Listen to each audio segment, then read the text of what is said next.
Okay, welcome to the final day of the Research to Practice Transit Symposium. I am your coordinator for this symposium for today. My name is Chad Riding and I am from Caltrans. This symposium is brought to you by California Department of Transportation or Caltrans, the University of Florida Transportation Institute, the T-Score University Transportation Center, the American Public Transportation Association, or APTA, and MTI, the Mineta Transportation Institute. We have a great lineup today with lots about innovations in transit and mobility and funding. So lots to learn from our speakers. You can find the full program, including speaker bios, at our website at the University of Florida Transportation Institute.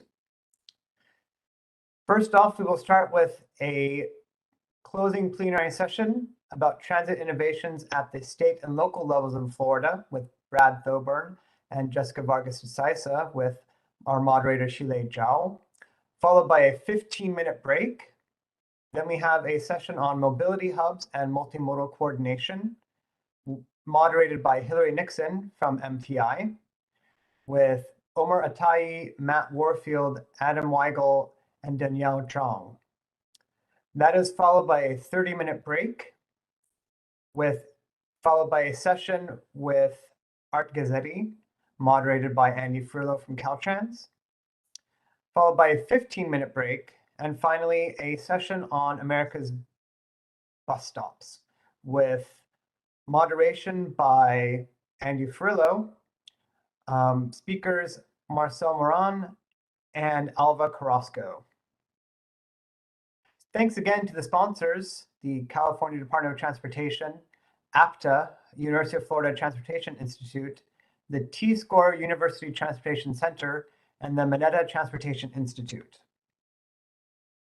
Thank you very much to our steering committee, comprised of Andy Furlow, Wendy Moran, Art Gazzetti, Dave Carroll, David Harris, Louisa Easter, Greg Newmark, Jacob Yan, Jesus Gomez, Carrie Watkins, Lily Eleftheriadou, Stuart Morey, Balwinder Tarlock, Shilei Zhao, Hillary Nixon, and me, Chad Riding. Thanks to all of today's participants, Brad Thoburn, Jessica Vargas de Saisa, Shilei Zhao, Omar Atai, Adam Weigel, Danielle Zhang, Matthew Warfield, Hillary Nixon, Art Gazzetti, Andy Furlow, Marcel Moran, Alva Carrasco, and Chad Riding.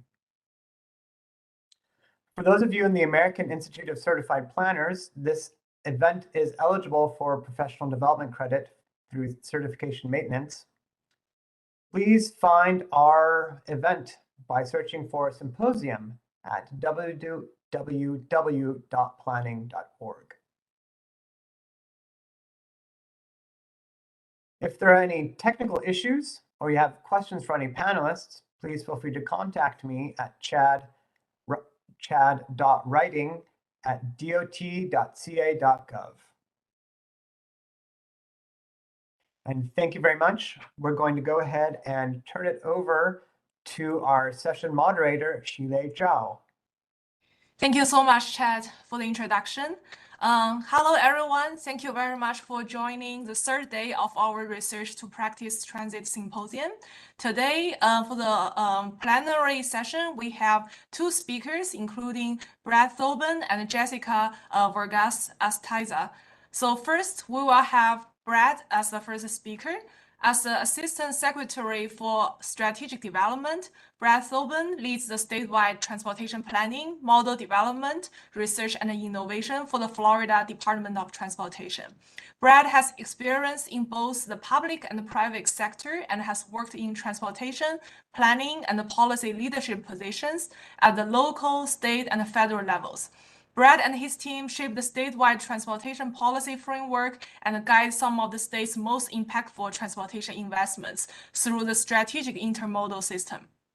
His model group is strengthening the vision for an integrated multimodal transportation system.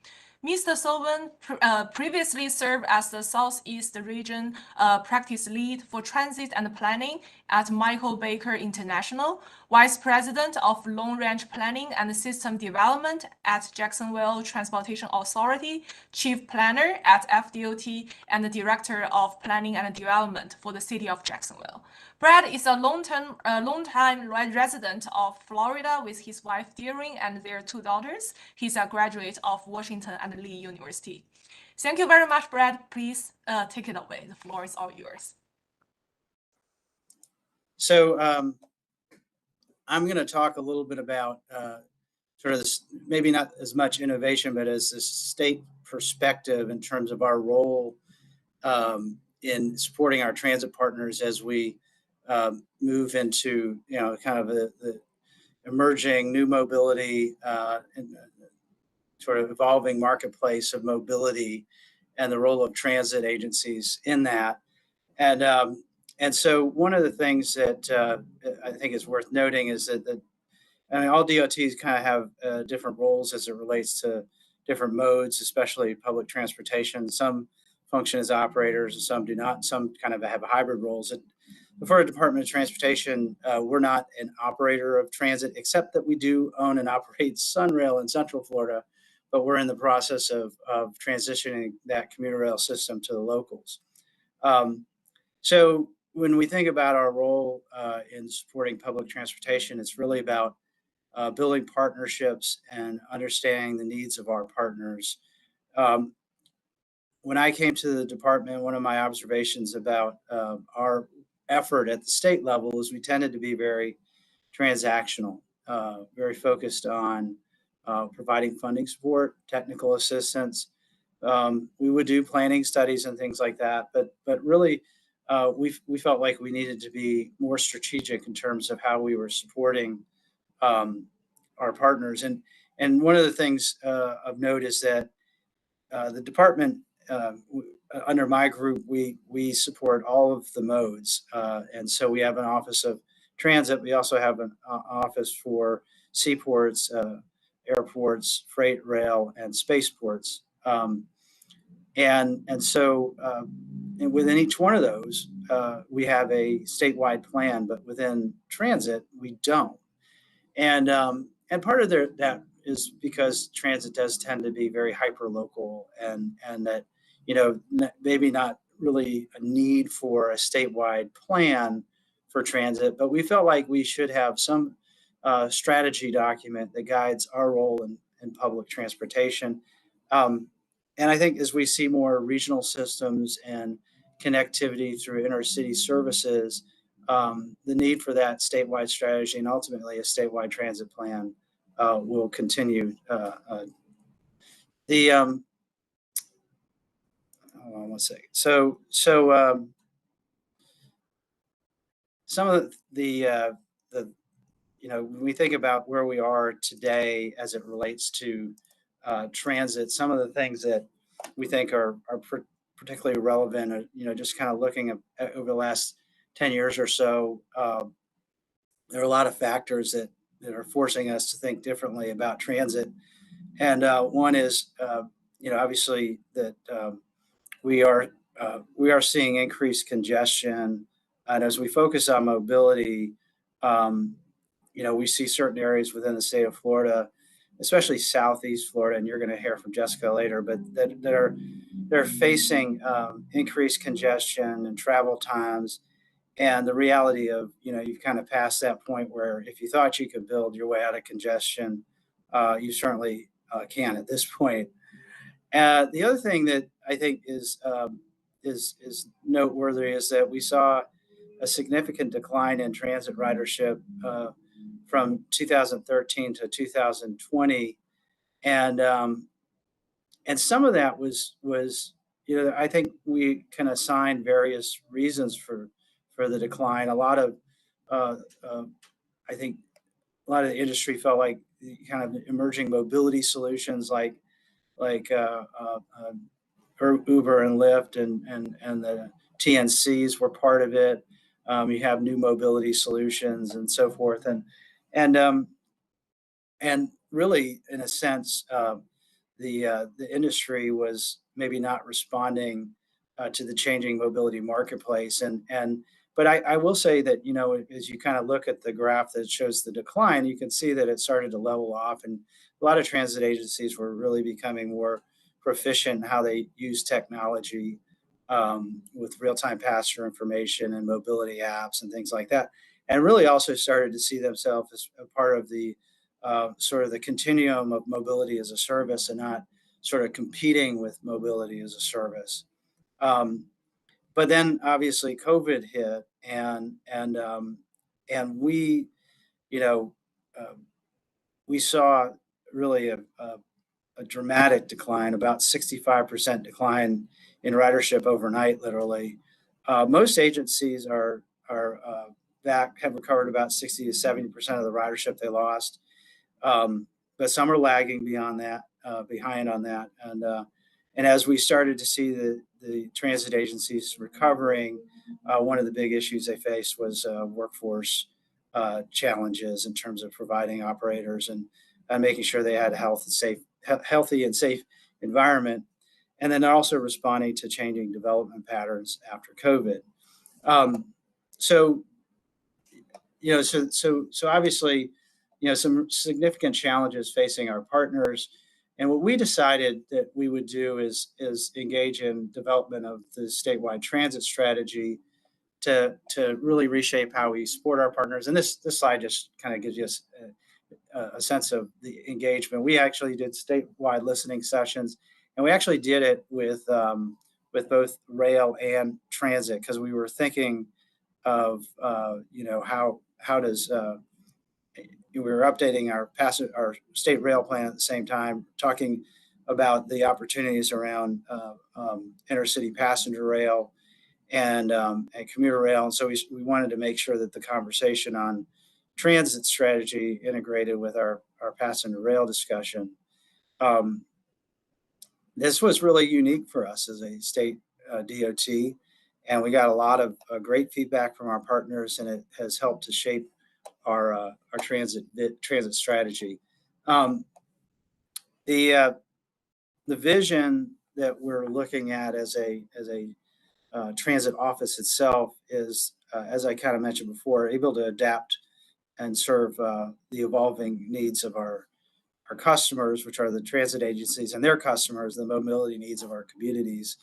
And we kind of broke it into 3 different areas. And what's kind of interesting from a DOT perspective, our role is different in each one. So if you're talking about urban or an urban transit system versus a rural system, or a more regional system, or an intercity service, our role in those situations will vary. And we have to be kind of cognizant of who we're helping, and it may vary in different parts of the state even. So that's important. So as we went through with our work group, we built a work group that focused on kind of these 4 key areas you see on the left. We actually had we have at Florida DOT, we have 7 districts, Turnpike and Central Office. And so we had representatives from each one of those, and then a leadership team with myself and our transit office. And so what we did is we looked to create that overall vision, and then drive out T policy positions, and think about how we could truly become less transactional and more strategic in our approach to supporting public transportation. That caused us also to think about organizational structure.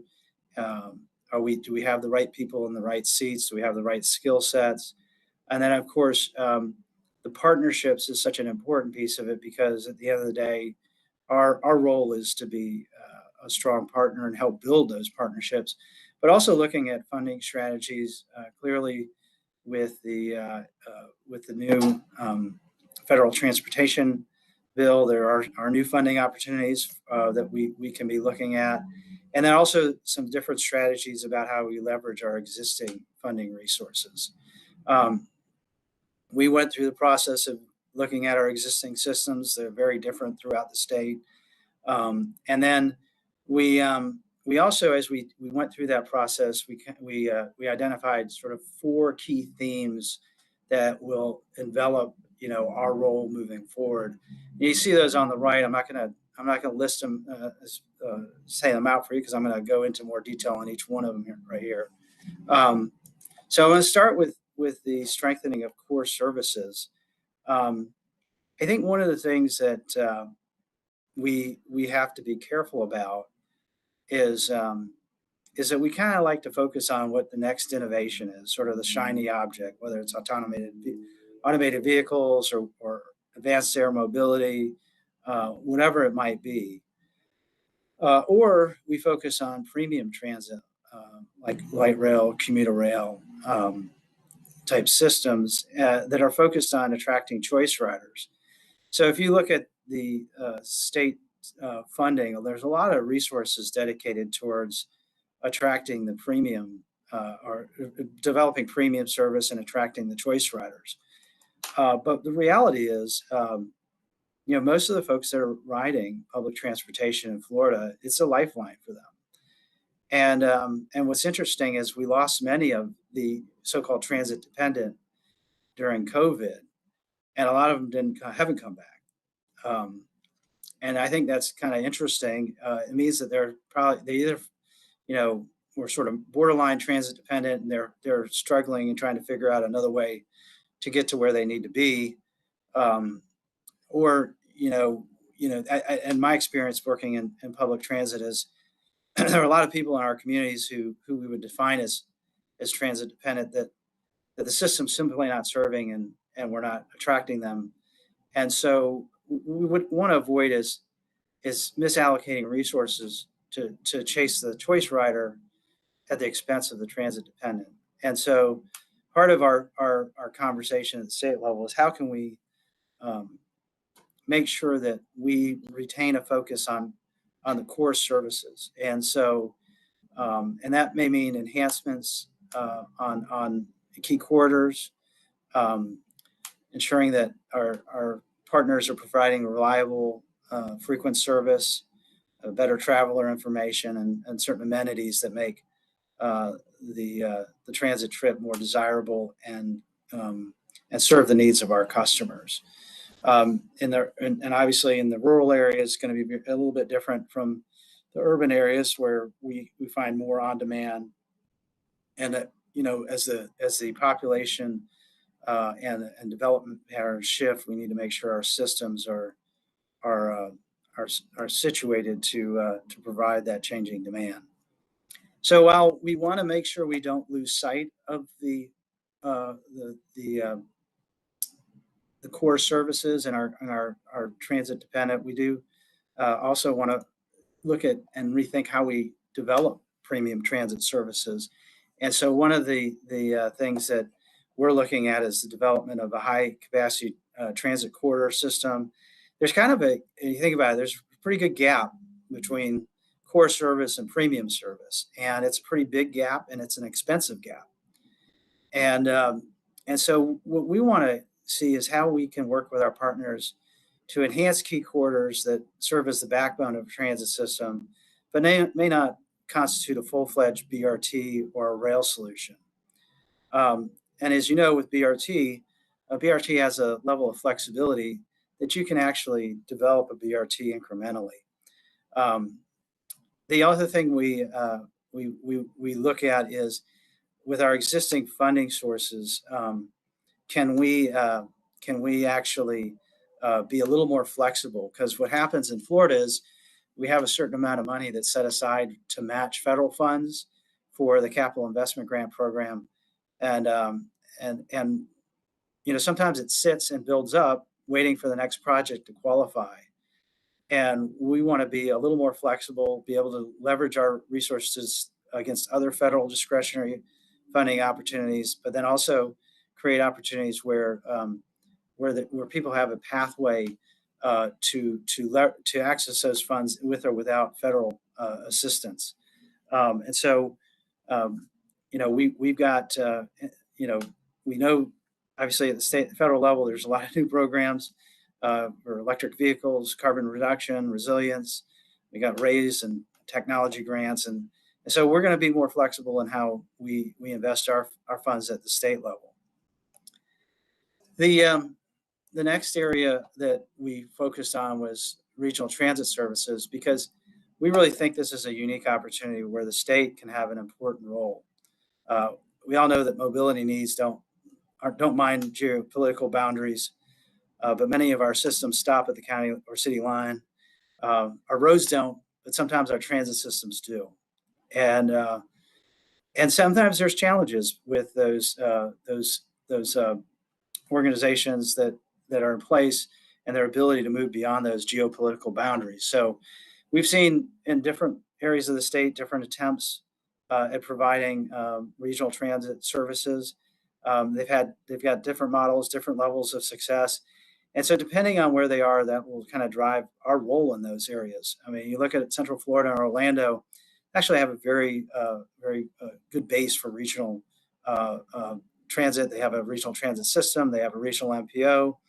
And at the state level, we stepped in and developed a commuter rail that we're ultimately going to hand over to the locals. So we had a very unique role there in a place that's actually made some very nice progress in regional transit.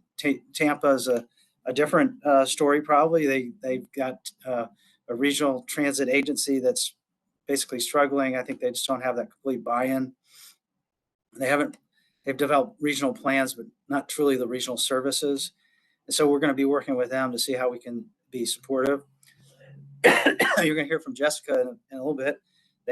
Jessica is a part of a regional transit provider, but they still have 3 regional transit agencies and 3 MPOs. They don't have a fully functioning regional fare collection system. And they are developing a new commuter rail corridor where we have been a partner in developing the PD&Es for those. Like in Northeast Florida, where the Jacksonville Transportation Authority is functioning, there's regional MPO. JTA is developing regional services with FDOT's support, but there is not a truly regional entity providing transit, because JTA's board is limited to Duval County and Jacksonville. So all that shows you that each area is really unique and different. And we have an important role in each one of those areas, but it's different. Our role is different in each area, and we need to be nimble and respond to the needs of those communities. The last area that I wanted to cover is the area of enabling transit, mobility, and innovation. And so, this is a place where we have we can see where's the place for the department. A lot of agencies are forging ahead in areas of technology applications, whether it's real-time passenger information, fare payment systems, mobile apps, and so forth. Some of our bigger systems are really well situated to do that. Some even in the bigger systems struggle with technology. So we look at what is our role. Can we help with procurements? Can we help with funding? Can we advance pilots? There's some important opportunities for us there to be the supporter of innovation, but the innovation we recognize is going to happen at the local level. And our local partners are truly trying to figure out how do they become mobility integrators of new mobility services. And I like to think about, mobility as a service. I think a lot of times we try to think about how, we can connect trips and connect different mobility solutions. But the reality is, I think we need a myriad of mobility solution that support a myriad of needs. And each one might be different for different trips. And it's not like every trip you need to connect, a scooter with an Uber with a transit trip. But we need to create true mobility ecosystems, and the department can be part of helping that happen. So with that, we do have, we've kind of set out our pathway. We've identified our near, mid, and long-term efforts here. I won't get into the details of that, but we are in the process. This is actually still a draft plan. I didn't put it on there, but it's pretty well baked. We're still running through some of the final approvals, but it's been a good process. We've gotten great feedback from our partners, and it's going to help how we support them going forward.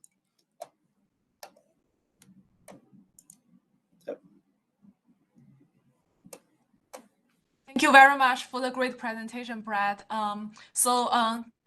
Dear attendants, please, if you have any questions for our speakers, please just send the questions to chat writing directly. So we will have a Q&A session in the end. Okay, so our second speaker is Ms. Jessica Vargas. She serves as the Transportation Planning Manager for the South Florida Regional Transportation Authority with 20 years of experience in the public transportation industry. She works on advancing capital development projects for the agency and its tri-rail commuter rail service. She also leads other mobility and service planning initiatives. She is a graduate of the MIT with a Master of Science in Transportation and the University of Puerto Rico with a Bachelor of Science in Civil Engineering. She is a member of the Women's Transportation Seminar South Florida chapter and the Conference of Minority Transportation Officials Fort Lauderdale chapter. So let's welcome Jessica for her presentation. Jessica, please take it away. Thank you very much. Let's try to share my screen.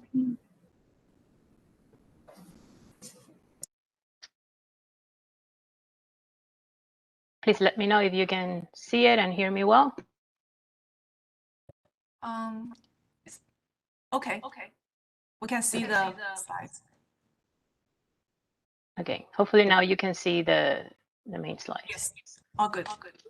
Perfect. Well, thank you everyone participating today. As she just described, I'm Jessica Vargas Astaiza with the Regional Transportation Authority here in South Florida. We operate Tri-Rail, and I'll be talking today how and why we as an agency transition from commuter bus service as a first last mile option to on-demand rides as part of some of the things that Brad mentioned happened with transit ridership when the pandemic hit.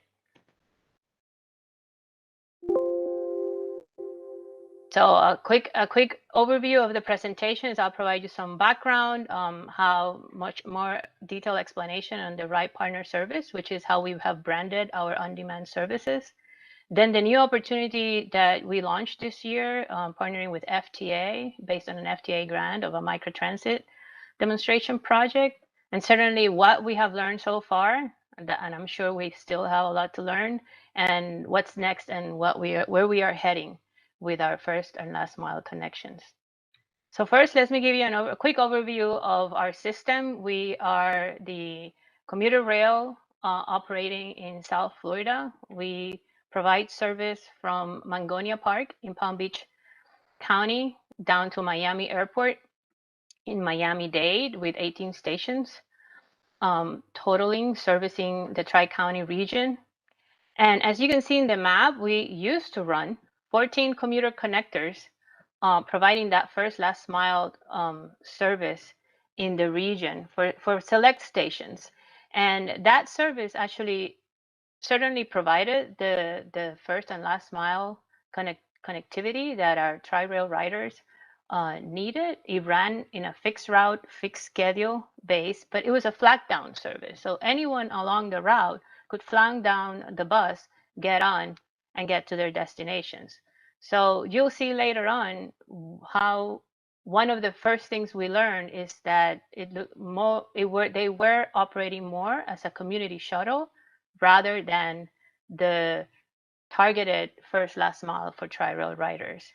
And as Brad mentioned, when COVID hit, transit demand, reduced dramatically. And as I'll show in the next two slides, it prompted then SFRTA to embrace, in a way, that change and transform how now we are providing the first last mile service to our riders. So here is a timeline in a way of how we transition. I try to summarize this. There's a lot more detail into everything that happened in between these timeframes. But before the pandemic, we were averaging about 15,000 average daily riders. When the pandemic hit, it started kind of like March, that April timeframe. Our rail ridership was reduced about 70%. That commuter bus demand was also reduced.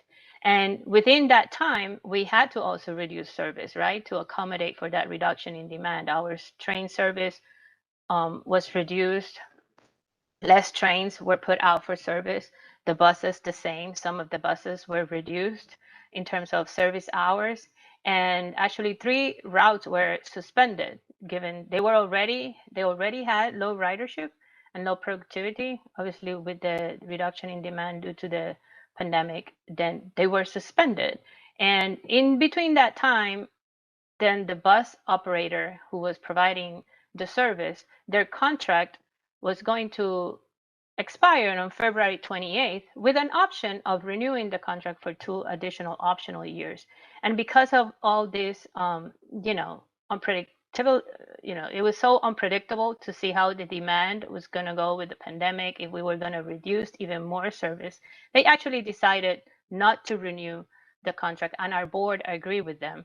And their contract expired February 28th.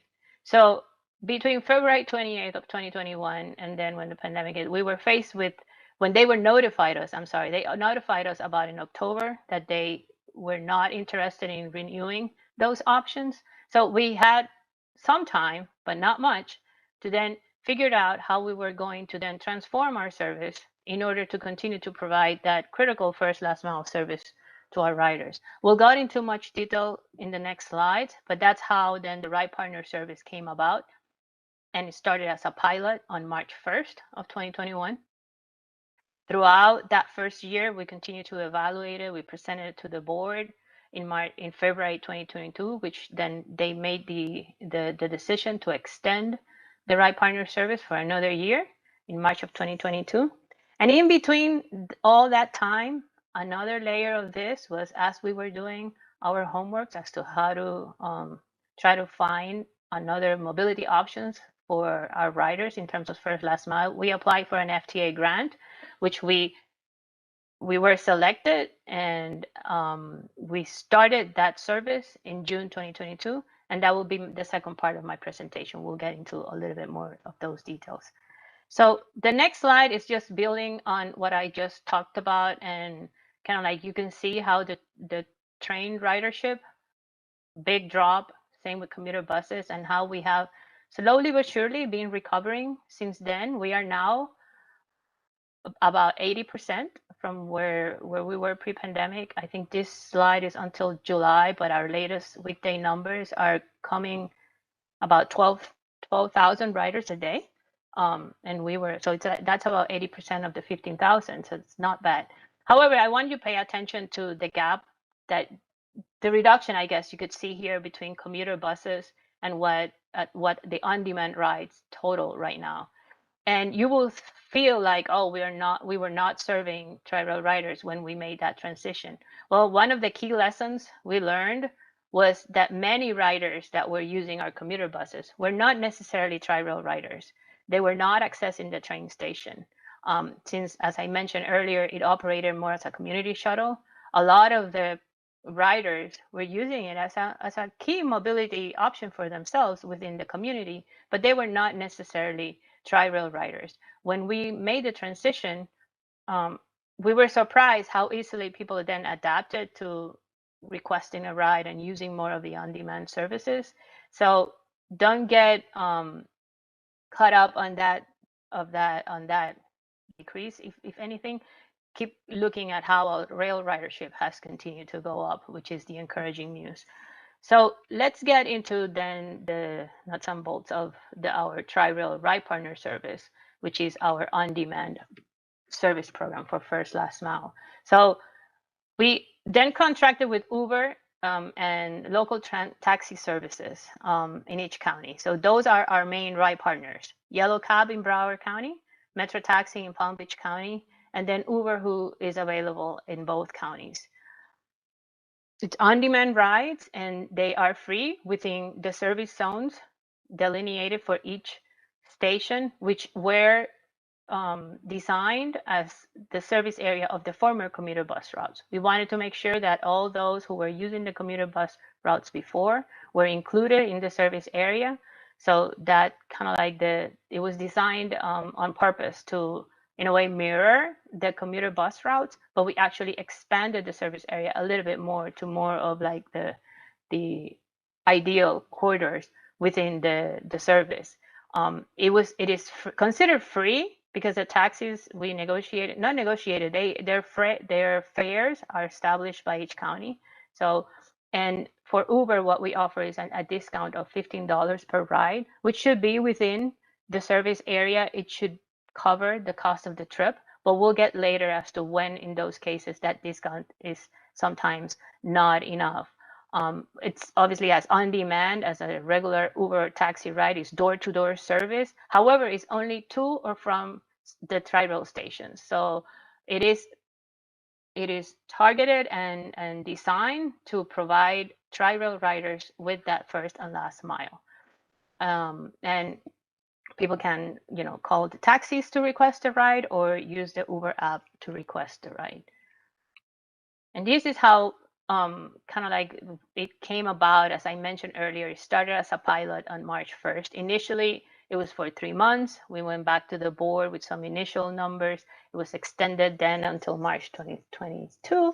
Once, as you see in the next slide, some of the encouraging, performance and in terms of ridership and customer experience.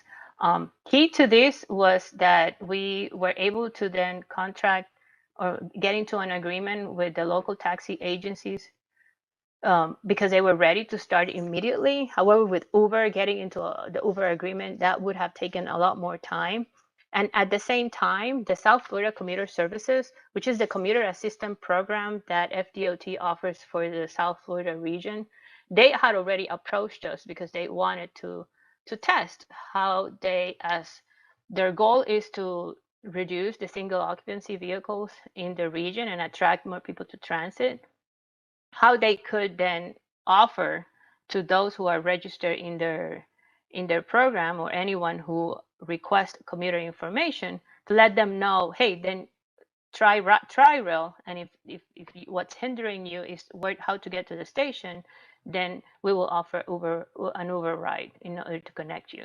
So we like the idea. It was perfect timing given what we were faced with trying to come up with a program by March 1st.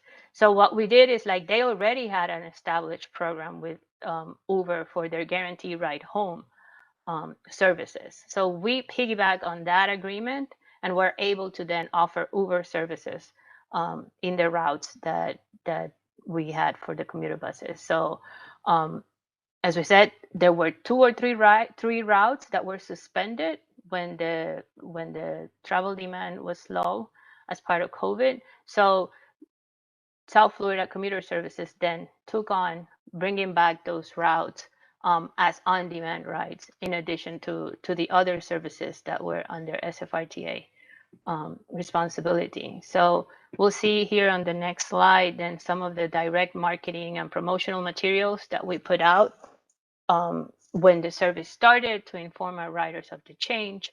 And as you can see, it is a lot of information. You need to know where, you need to download an Uber voucher. But with the information on our website and going out at the stations, we were able to, and our customer service group were able to, inform our riders, and the transition so far has been positive. Here is some of the, I wanted to give you an idea of the service areas and kind of like the breakdown of the on-demand rides, what we've seen so far. And you can notice in the map, we still show kind of like where the route used to go. And this will show you, you can see here then how we took these service zones and expanded it a little bit more from where the route used to go. And obviously, because now you can go anywhere within that zone from the station, it actually expanded and allowed other opportunities, trip generators, to use the service that perhaps the fixed route was not providing service. Our main station right now that is in a way bringing more of the on-demand rides is our Cypress Creek station, which is in Broward County, is the one right in the middle with, in a way, 3 service zones. It's a very highly industrial, commercial, a lot of corporate zone, a lot commuter oriented. that is where we've seen most of our rides. And keep that in mind, because that's where we launch our microtransit demonstration project. And as you can see, Uber has the majority of the market.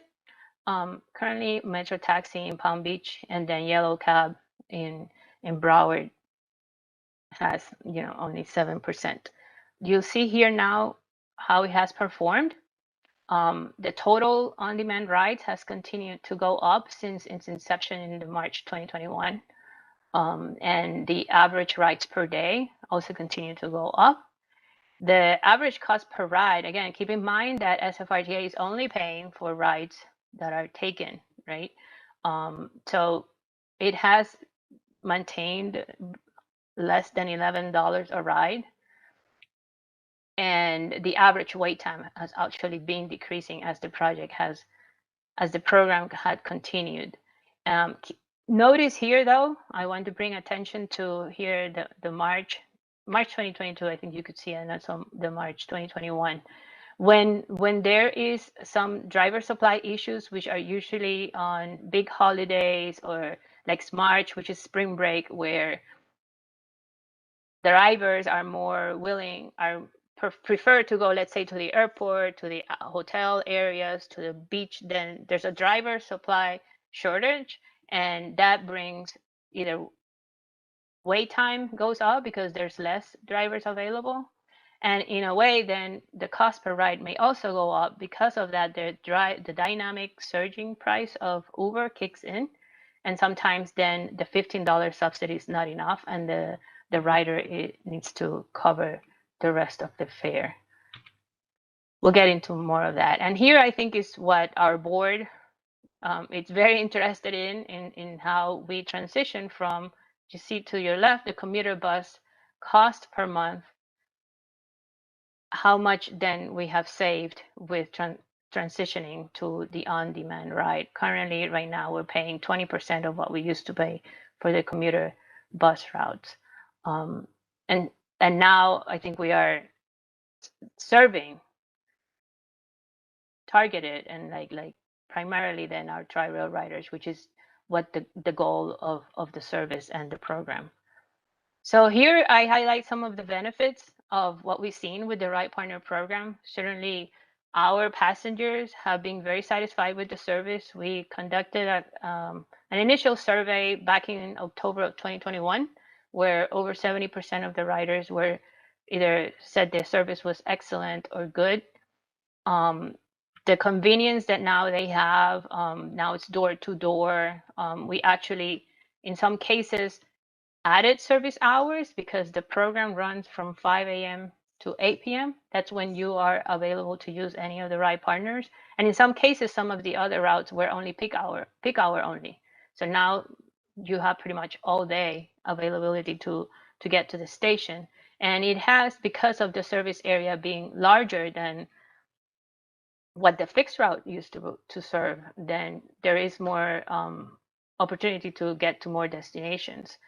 For the agency, as you saw on the screen, there's certainly, it has increased the confidence, I think, of riding tri-rail because our ridership continues to increase. So we hope and we'll continue to evaluate, and we're about to do another survey to see the impact of the Ride Partner program in the ridership of tri-rail. But the cost savings have been significantly, and that third bullet point there for the agency, I think our board was very clear that they wanted the service to target tri-rail passengers, not being subsidizing non-rail riders, and I think we have achieved that with the Ride Partner service. And in a way, the same, increased market penetration. Now, because the service zones are larger, there are opportunities to get to more trip generators, so the potential to new riders is higher.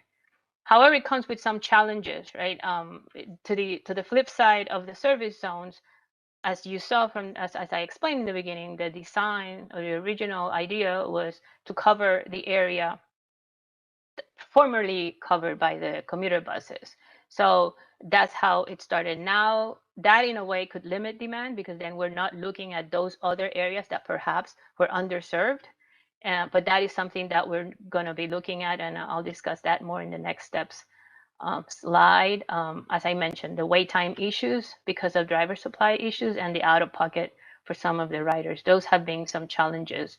For the agency, one thing we needed to make sure to start the program was to be able to have a taxi company that had wheelchair accessible vehicles readily available.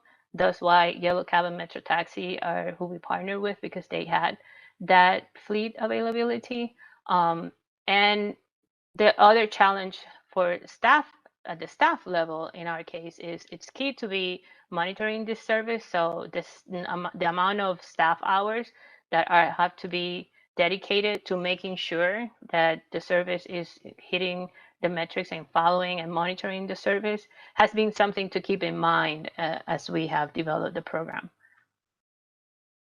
So now let's get then to the other opportunity that Tri-Rail is testing right now, the demonstration project with FTA for microtransit. And here's a little bit more detail. So to go back a little bit on the timeline of this, as I mentioned earlier, back in October of 2020, when we were evaluating what other options are out there in order to provide first last mile, we then responded to the FTA grant opportunity of this FTA Public Transportation COVID-19 Research Demonstration Grant Program. That was the call of the grant, and with the goal of strengthening public confidence in riding transit, particularly during the pandemic. We were selected and we were notified in January of 2021. We entered into an agreement with FTA in May of 2021. And what we proposed was on-demand microtransit service to improve the first last mile connectivity for essential workers at the Cypress Creek station. If you see the map, you see the station here with the orange circle. And you see that was one of the routes that has the highest concentration of hospitals, schools, medical offices, has actually some hotels, some shopping centers, pharmacies. So we wanted to, at the time, again, we're talking about October 2020. So when we proposed this, the Right Partner program has not even started. So this was prior to that, but that's how we designed the service back then. And this is what we got the okay from FTA to demonstrate. And key partnership there has been with Freebie. Freebie is our transportation provider. It's a South Florida company that has 100% electric vehicles that serve different municipalities around the region. And we partnered with them, and as a key partner, then we submitted the application for the grant, and that's why we have Freebie as our provider. If we see here, next slide, this is we launched the service last week of June. And just to keep in mind, right, we submitted an application in October, but we didn't start until October 2020. We didn't launch the service until June 27th of 2022.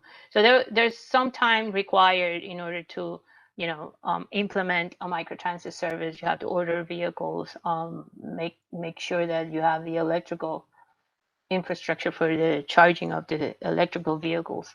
But this is the service in a nutshell. We are providing service weekdays from 6 a.m. to 8 p.m. The vans are, as I said, electric. Both of them are, there's two of them available. Both of them have ADA capability. They have a lift for wheelchair riders, and similar technology like Uber, you either can request a ride with the Ride Freebie app or by calling a toll-free number. Again, keep in mind, this is a demonstration project, so we will be providing the service for 12 months and evaluating it accordingly for the time frame and reporting back to FTA, an interim report within 6 months and a final report by June of next year. And what we would need to show FTA is that we're meeting the goals that we set to achieve, which is to increase ridership not only on demand, but on the system, that we are enhancing the customer experience, and that we are providing more access and mobility to the population in the area, in the service area. And here I want to give you an idea then of the cost of microtransit service. This is kind of like our funding table for the demonstration project. Keep in mind here for the 2 vehicles that we have available, they're running Monday to Friday, 14 hours a day. The cost of the service is $317,000 a year. This is obviously highly subsidized right now because of the grant, and FDOT has funds available to support local bus operations, and the microtransit service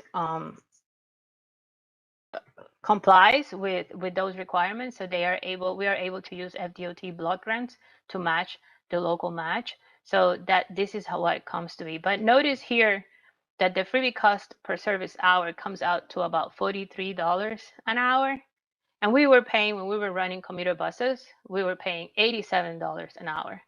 So it's still less than our commuter buses, but certainly, as you saw earlier, a lot more than what we're paying with Uber and the taxis. And this is what we've seen so far in the first 3 months of service. It's been 4 months, but I'm here showing you July to September. The first week of June, we see it more as a soft launch of the service, so we're not counting those numbers. So before this service area was, the ride partners were providing the service, the Ubers and the taxis. And by that, before Freebie started, they were averaging about 300 rides per month. So from the get-go, once Freebie started, that ridership doubled. Notice here that per hour, it's very peak oriented, as our commuter rail is, particularly this station. As I mentioned, a lot of commuters come to this station. So look at the hourly, the ridership by hour. So you have a lot of morning peak, PM peak, but then you see how in the midday hours, demand, it's lower. In terms of average wait time, it has been within the 10-minute, less than 10 minutes of a wait time that we set as a goal. But as you can see, there's some rides that are still experiencing higher than that. So we're working, that's something that we're monitoring to make sure that that is minimized. So here is what we've seen as some of the benefits we've seen so far. Again, keep in mind, we just started to provide this microtransit service. It's a brand new service for Tri-Rail, and actually for Freebie in terms of connecting to transit. Usually they work more as transit, as a circulator in the different municipalities. So anyone get on and off. In here, we're limiting the service to and from the station. So what we've seen so far in terms of benefits is because the van are waiting at the station, then there's less wait time for riders because they get off the train and they hop on the van, and they're taken to where they need to go. The vehicles, as you saw in some of the pictures, are branded with the SFRTA logo and colors, so easily identified by riders. But I see it more as a rolling billboard that is promoting Tri-Rail as they go around the service area. And most importantly for our agency has been that the drivers serve as Tri-Rail ambassadors. So they are the face and eyes of the service out there. They alert us of any issues. They serve as concierge of the service. I was noticing the service the other day, and you can tell that already riders know the driver, and so there is an enhanced customer experience with this service. To the agency, because of how the service is set up, we are now getting user profiles of some of those who are using the freebie service and using the app. So that it's going to allow us to survey them directly and have more communication as to how we can make the service better. And because Freebie provides turnkey service, so they have a dedicated operations manager who is on top of all the service all the time in constant communication with SFRTA. And also a dedicated economic development manager is how they call the person who is in charge of making sure that they go out to all of the businesses in the service area, promoting the service and making sure that they know that the service is available. However, it has come with some challenges that we noticed, again, in the first 3 months of service. We've noticed also longer wait times are experienced because of there's only 2 vehicles available. So either sometimes during lunchtime when one driver may be in the lunch break, so that when there's actually one vehicle available, there may be a longer wait time there, but also during the peak hours. As you saw, the service and the demand is very peak oriented, and at that time also traffic is highly congested, so there may be some longer wait times there. However, what we've talked with operations manager Freebie is it comes the flip side of that is because of the service and the app opportunity that they have with the rider profile, the driver is in constant communication with that rider, letting them know, hey, I'm running behind. So hopefully that lessens a little bit the longer wait time. And in the Cypress Creek station particularly, as I said, there's 3 zones available there for on-demand because we used to run 3 commuter bus routes. So the Freebie service took over the CC1 area. So some of the issues that we're seeing with passengers that they are expecting then the Freebie van who is right there at the station to take them to the other services. So again, it comes with the opportunity now to see how we can modify perhaps the microtransit service to serve Cypress Creek Station in general. But it is a little bit of a challenge because there's that rider expectation and confusion sometimes with some of the riders when they get out of the train. For our agency, as I mentioned, the mobilization to launch the service was lengthy. They needed to order the vehicles, install the electric vehicle chargers, the whole marketing campaign. And as I mentioned, the cost is higher, but still less than the fixed route service. So let's go a little into the lessons Jessica, learned. sorry. Yes. We only have 3 minutes left. Oh, okay. Yeah, can you just quickly go over your last Sure. few Yes. slides? This is just my next 2 slides. Thank you. Yeah, so in terms of lessons learned, the flexibility that the on-demand service has allowed SFRTA has been greatly since we are being able to tailor the service to tri-rail riders. Certainly, it's important to have that direct and marketing information to riders so that there's less confusion as to how the service works. I mentioned how conveniently it's been for passengers and the cost savings for the agency. And lastly, that last bullet point, I think we're still learning how microtransit fits into Tri-Rail's first and last mile service model. So it is important to make sure that we are evaluating and modifying the operations plan in order to make it more productive and cost efficient. So that's kind of like where we are right now.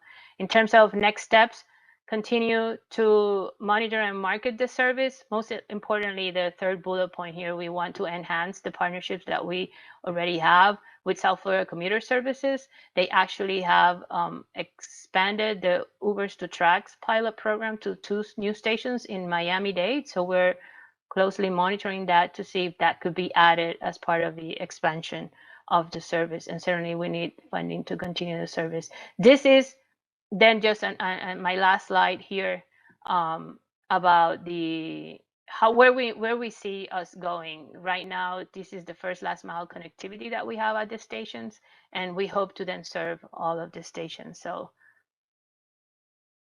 that's pretty much it. We're all now available for questions. Thank you so much, Jessica. And I think Sorry, I took longer. we have like 1 minute left. So let's just for a quick question for our 2 speakers. So I think the question is from me. So based on your presentation about the pilot at Tri-Rail and also the strategic plan at the FDOT level. So what's the most important takeaway that you want to give to our transit operators and agencies and researchers out there about next 5 or 10 years? Thank you. Brad, please go ahead. Sure. I think that for us, the key is there's a lot of innovation. There's a lot of interest in the premium service development. But on our end, we want to make sure we don't lose sight of the core service because we have lost a lot of riders. And we do think that, we're concerned about the access to just the basic core public transportation and the high quality public transportation service. It's not an either or. We can't lose sight of one for the other. Thank you, Brad. Jessica, please. Sure, I think you want what is our key takeaway from our service, and I think for us has been like the flexibility that on demand has provided as first last mile.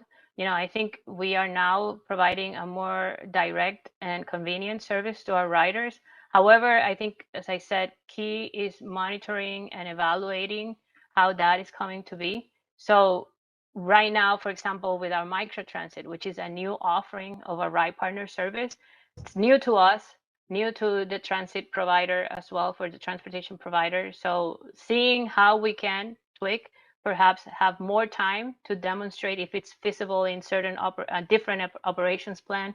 I think that is opportunity. I think riders are now adapting to these new level services, more innovative and mobility services. So I think it's encouraging to see that, at least for Tri-Rail, it has been a positive experience, and we are looking forward to expanding it even more. So glad to hear that. Thank you. Thank you both for your great presentations. So we're now running out of time. So if you have any questions for our speakers, feel free to directly reach out to them. So their contact information is also included on our website. Thank you all. Chad, please. Thank you so much, Shile. Thank you, Brad. Thank you, Jessica. Really appreciate taking your time to both moderate and participate in this session. Really interesting what's happening in Florida. So again, great to hear the state and the local level. So thank you very much. We are about to go on a 15-minute break, returning at 1:15 Eastern Time, 10:15 Pacific. Perfect. All right. Well, so hello, everyone, and welcome to this session on mobility hubs and multimodal coordination. My name is Dr. Hillary Nixon, and I serve as Deputy Executive Director for the Mineta Transportation Institute at San Jose State University. At MTI, we focus on research, education, workforce development, and technology transfer to improve the mobility of people and goods. Mobility is essential for our daily lives. It provides access to opportunities, can serve to reduce inequalities, and leads to economic development opportunities. However, our transportation system in its current form has a significant negative impact on climate, and our infrastructure has, in many cases, exacerbated inequality. Mobility hubs, in their most basic sense, are places that connect modes, yet they can be so much more than that. They can enable a shift to more sustainable transportation options, facilitate increased accessibility, and promote mobility. A mobility hub is far more than just a transportation hub. It can bring people together, becoming a neighborhood center, allowing for a seamless transition between modes, as well as a destination in and of itself.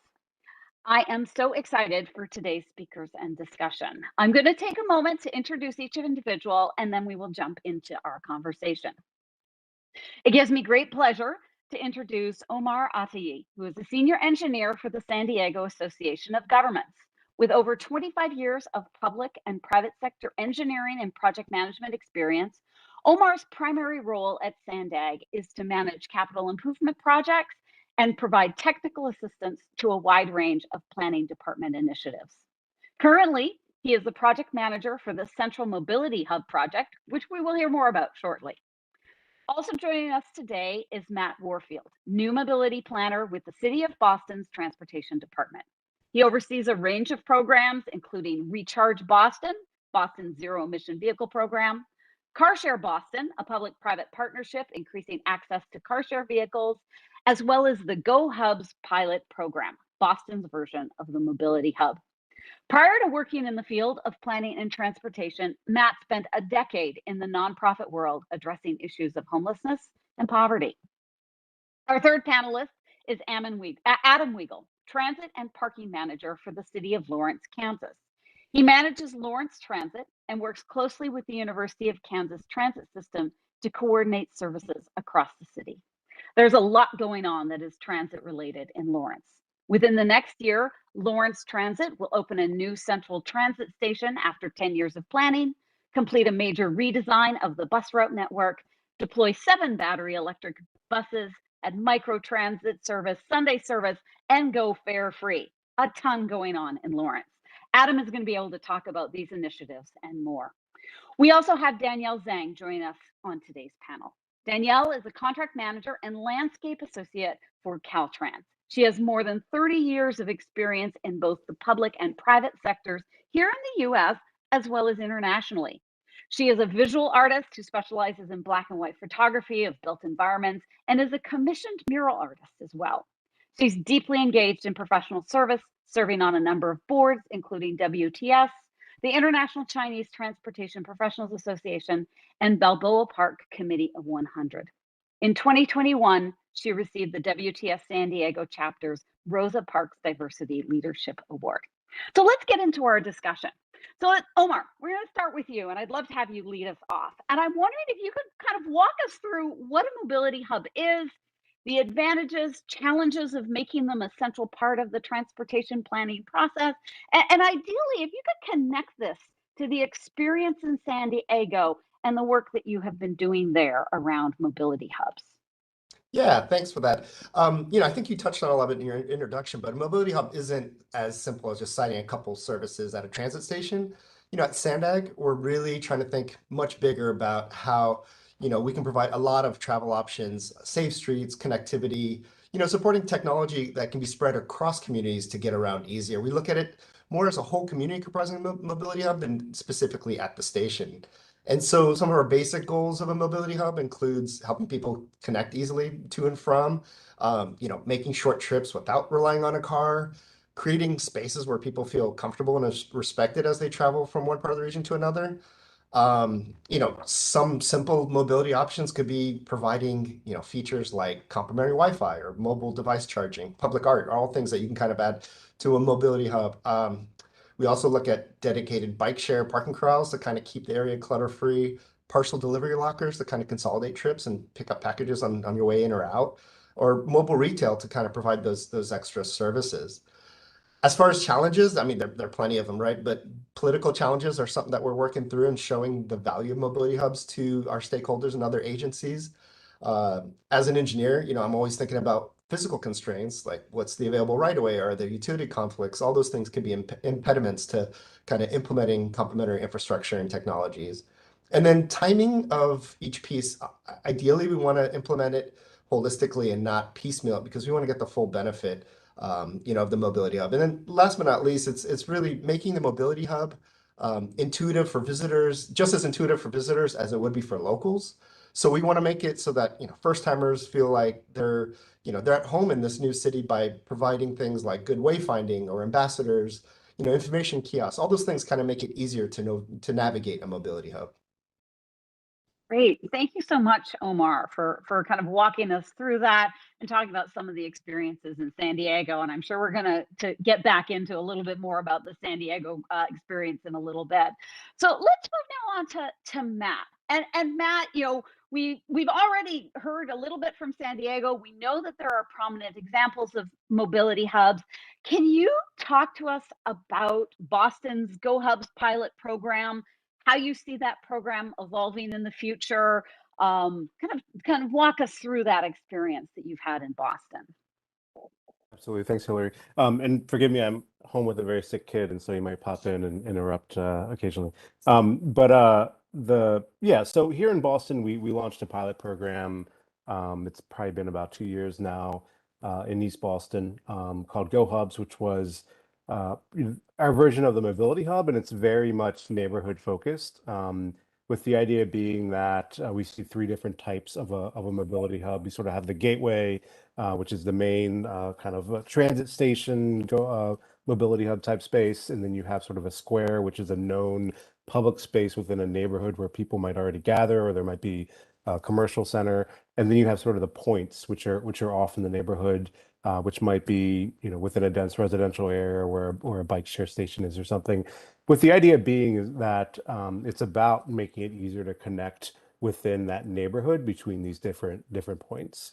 We went back and forth on whether should this be for someone visiting the neighborhood or should this be for someone who lives in the neighborhood? What would be the intent of this? And we settled on we really want this to be for the people that live there. Mostly with the idea that making it easier for them to make a modal choice that's not a car.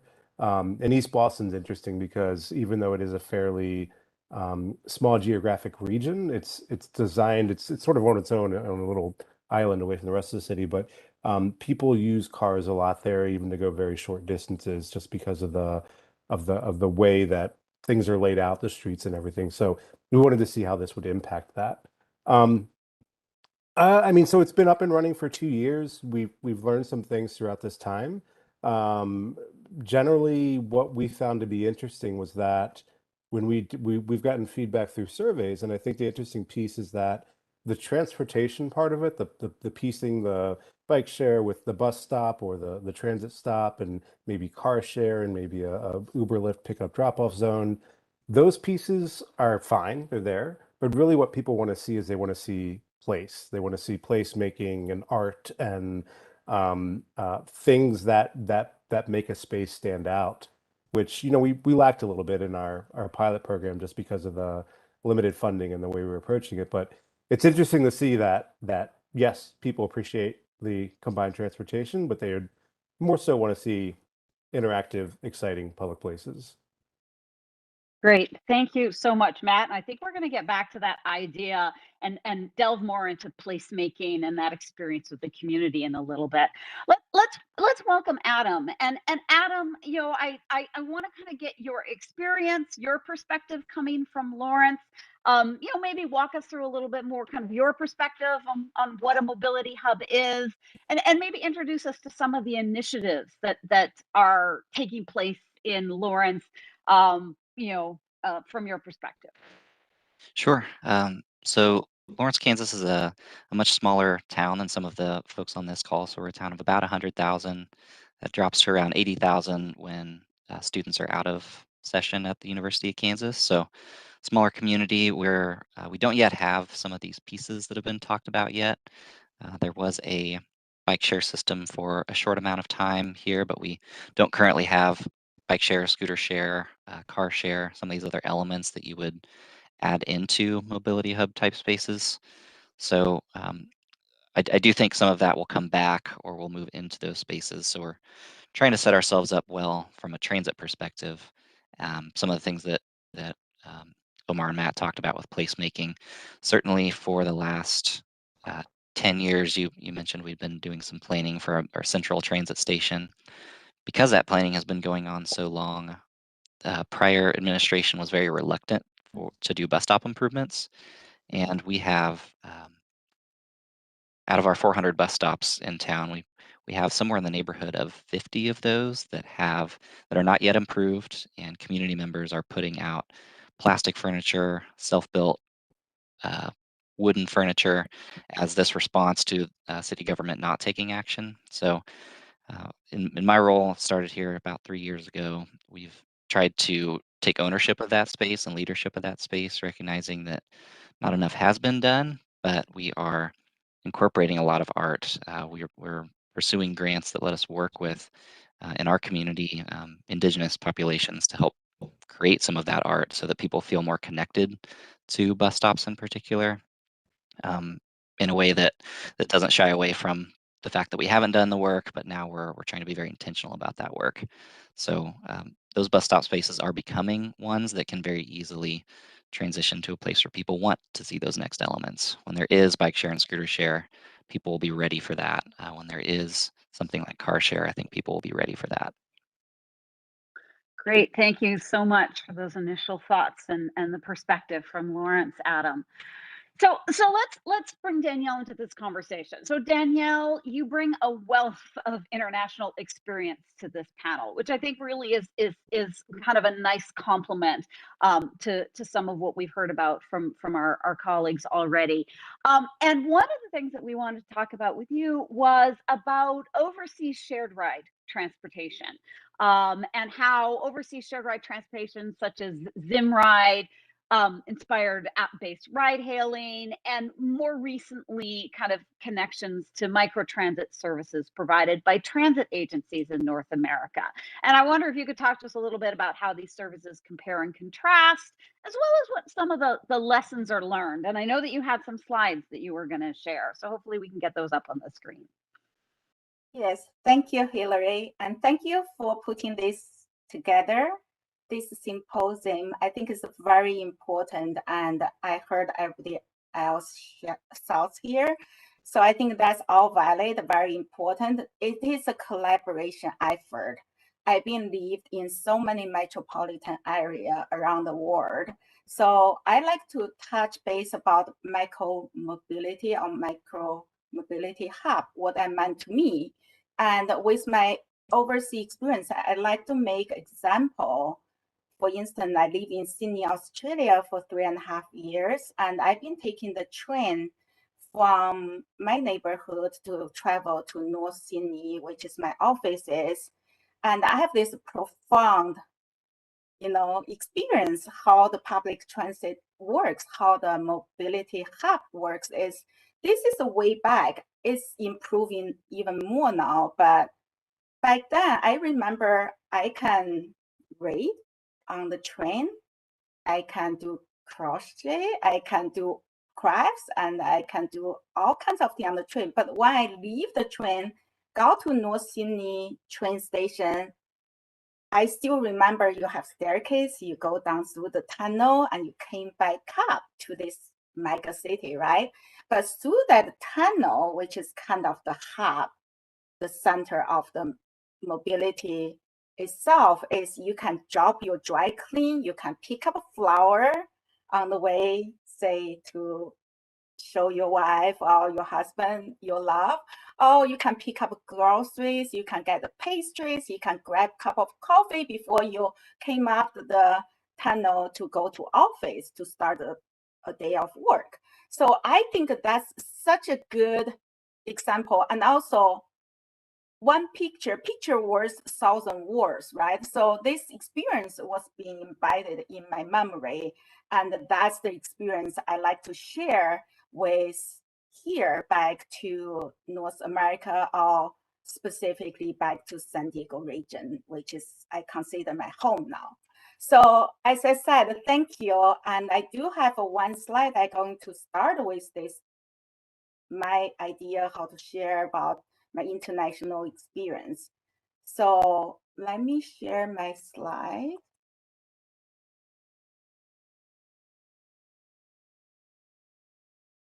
Okay, can you see? So the first one, I really like to kick off this little share experience is, I think a lot of people probably don't know the fact why the Zim ride actually is inspired the Lyft, which is maybe the second ride share program in US. So basically, I also want to make a point, the most innovative idea, it doesn't have to be from the first world country or from the most high tech, because people make the space and people are very innovative. So as you can see on the lower part, this picture, that's when the young guys in started Lyft, and they were thinking, oh, they even named it a Zim ride, and eventually it be renamed as a Lyft. But what is a Zim ride? So travel helps you to understand the world, understand the people from different places.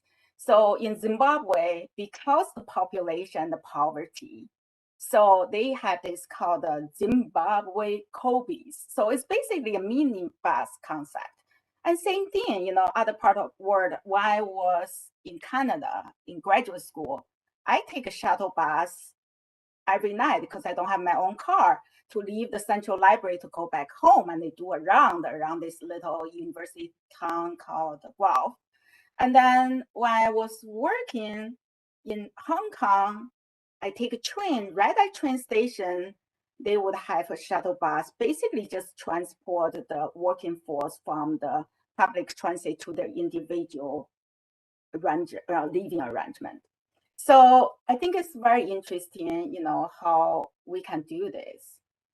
And going forward, I want to show you this picture too, in terms of international. As I said, the world today has been divided first, second, and third.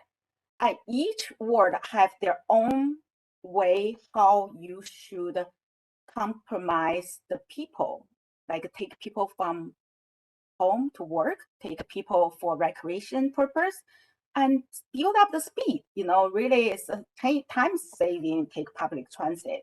Like for instance, Second World War, which is China, I was born from, right? So it has the massive, probably the number one, the highway network system, but also the speed rail. It covered the whole country and really made 1.4 billion people lives easier by visiting their families, friends, by go to work, by see the scenery. And then the First World War, if you can see on the upper right corner, and of course this one is being built a long time ago.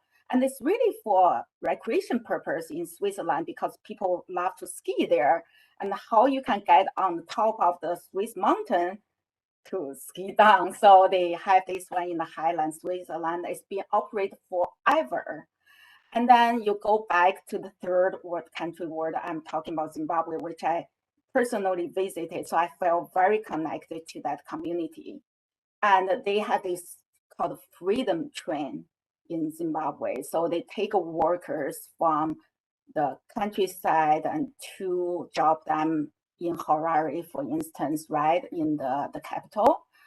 And then come back to our US. We're talking about, I'm really happy to hear, it's collaborative efforts, not just engineer, not just planners, but landscape architect, artists, all IT people, right? Now you have all these apps that need to be created with technology. So we all work together. But I want to emphasize a little bit back home in US, how I started thinking about why it's so important, the micro transportation and that last minute connection is so important. And it goes beyond just that. So 2018, I did this mini project on my vacation, Christmas time in New York City. I gave myself a little project to do. So I would always sketch people. I love to draw people. I love to learn what people do. So in New York City, I took all the public transit. And instead of I just draw people and keep it as diary, this time I go out of my comfort zone. I'm going to say, I just ask the first name of the person I drew and show them my sketch and start a conversation. And then that's everything happened. So I was there. I found out, as you see this lower right corner, I take a New Jersey Transit and take that. So I see the student, chasing their dreams. They're like a waitress, but then they want to be a fashion designer like this beautiful girl. And I see people do all kinds of things, but I really want to have you see this sketch. Her name is Rose. And she's from Guatemala. Guatemala is the second generation immigrant. So I see her height. It was so cute. It's a business has a lab on it. So I was normally sketch, 5 minutes and move on the next one. We talk about 15, 20 minutes. But for the entire ride from Long Island to New York City, we talked the entire time, and I really got to know her a lot more and understand why our profession is so amazing to help people, to move goods. So Rose's story is, I said, why you take the train instead of drive? It's a long way to commute. Not talking about, I was thinking she would say, oh, traffic's bad or whatever, right? But she actually told me the reason she has a mentally ill brother. And she want to go take her brother for Christmas shopping in Macy's in New York City. Instead of driving, to control the car to fight the traffic and have to take care of her brother on the back seat or next to her, she picked the mode is take the train. That just really tells us. So that's what I was saying. We always think about when we design the transportation system, why first? What's the needs there? And then what? What can we do? We have engineers, we can move mountains. and then how we do it. How we do it to integrate all this, art, placemaking, speed, and alignment, and to serve our people. So that's what really important. And I'd like to stop right here. Yep. Actually, that is a wonderful segue, Danielle. And while you're stop sharing your screen, I think your conversation about transit and mobility hubs as ways to connect people and engage with people actually leads us kind of to an interesting discussion point. And I'm wondering, Omar, if we could jump back to San Diego for a second and the mobility hub program there. And interested in here when you talk about people, how you engaged with the community in that process. What were the ways that you involved with them? How have you seen them engage on the mobility hub efforts there in San Diego? Yeah, and that's a great question. And public involvement is a big part of what we do. So there was a robust, as part of our regional plan, there was a robust public outreach program where we had pop-ups and we engaged with the community. And we took a little bit different approach as we, embarked on our regional plan update last year. When we engaged with the public, it was really not a one-time conversation, but more of an ongoing conversation where we would get comments, maybe even test out some concepts to resolve those issues, and then go back and meet with the public and see, if that was serving their needs or what adjustments could be made.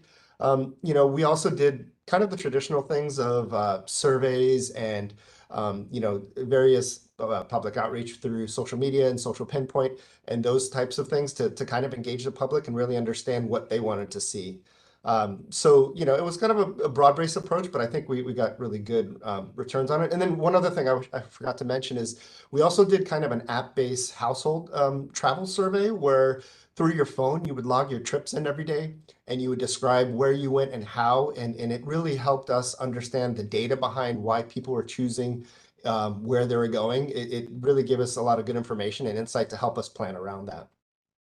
Well, that's great. Thank you so much for that. It's really interesting to hear about the variety of techniques that are being used, and touches on what like a number of you have said. Adam, you brought up kind of what I would say is that DIY urbanism approach people were taking when the city wasn't making the actions that they wanted to see. Matt, I wanted to kind of bring up, because you have a really interesting background. I didn't mention the introduction, but you have degrees in social work, and I did mention that you'd spent a fair amount of time working with persons who are experiencing homelessness. And as we talk about transit and mobility hubs and places for people, we have a diversity, a really wide range of people who live in our communities. And I'd love to get your perspective on the idea of what are referred to, Sacramento has called them safe grounds for people experiencing homelessness. And these have been established, for example, I mentioned Sacramento, at underutilized park and ride facilities adjacent to light rail stations, places where you might see development of mobility hubs. And I'm wondering what you think about this strategy. How does what Sacramento is doing compare to what you're seeing other communities doing as we work to address some of the challenges for persons experiencing homelessness? Sure, thanks, Hillary. You're making me go back in time here. I think it's so towards the end of my work within that field, it was really getting toward, it's recognizing that the shelter system doesn't work for everyone. It's a very rigid system that has a lot of rules and restrictions, and everyone likes to have their own agency and have their own space. And so it's this sense of sort of along the same lines of like small house or tiny home communities and tent cities and everything that was coming along. Is the idea is that if you just carve out space for people to live how maybe they choose, then rather than trying to get them to conform to what standardized living, I don't know, conditions or policies are, it could be a different approach. And so I think the idea being, so we did a lot of like supportive housing, and so we would take someone who was previously homeless. They went through services. They then got put into an apartment somewhere. Then they had a caseworker assigned to them to sort of help them navigate the basics of everyday life. But they were then torn from their community. So they had built relationships with people and space, and they knew where they were. But when you take them out of that, they don't have those connections anymore. And oftentimes people would end up not being successful in that environment. So I'm not that familiar with Sacramento's project, but I think anything that allows people to have agency, to stay in place, to be around community is a good thing. Yeah, so I'll stop there. Great. Thanks, Matt. So I think we talk about this place and people and their community.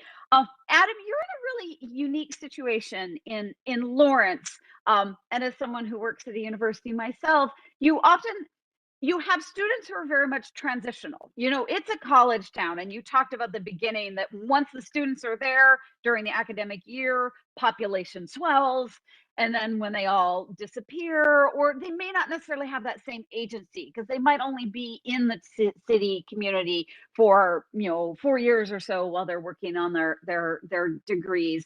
I'm wondering if you could explore and talk to us a little bit more about the role of transit in a college town, and then both kind of the upsides of working in the transit industry in a college town, as well as some of the challenges, because you are working with this very transitional population. Sure. Yeah, there's a lot of complexity to not only working with the staff at a university to try to put out a transit system that's coordinated for the general public.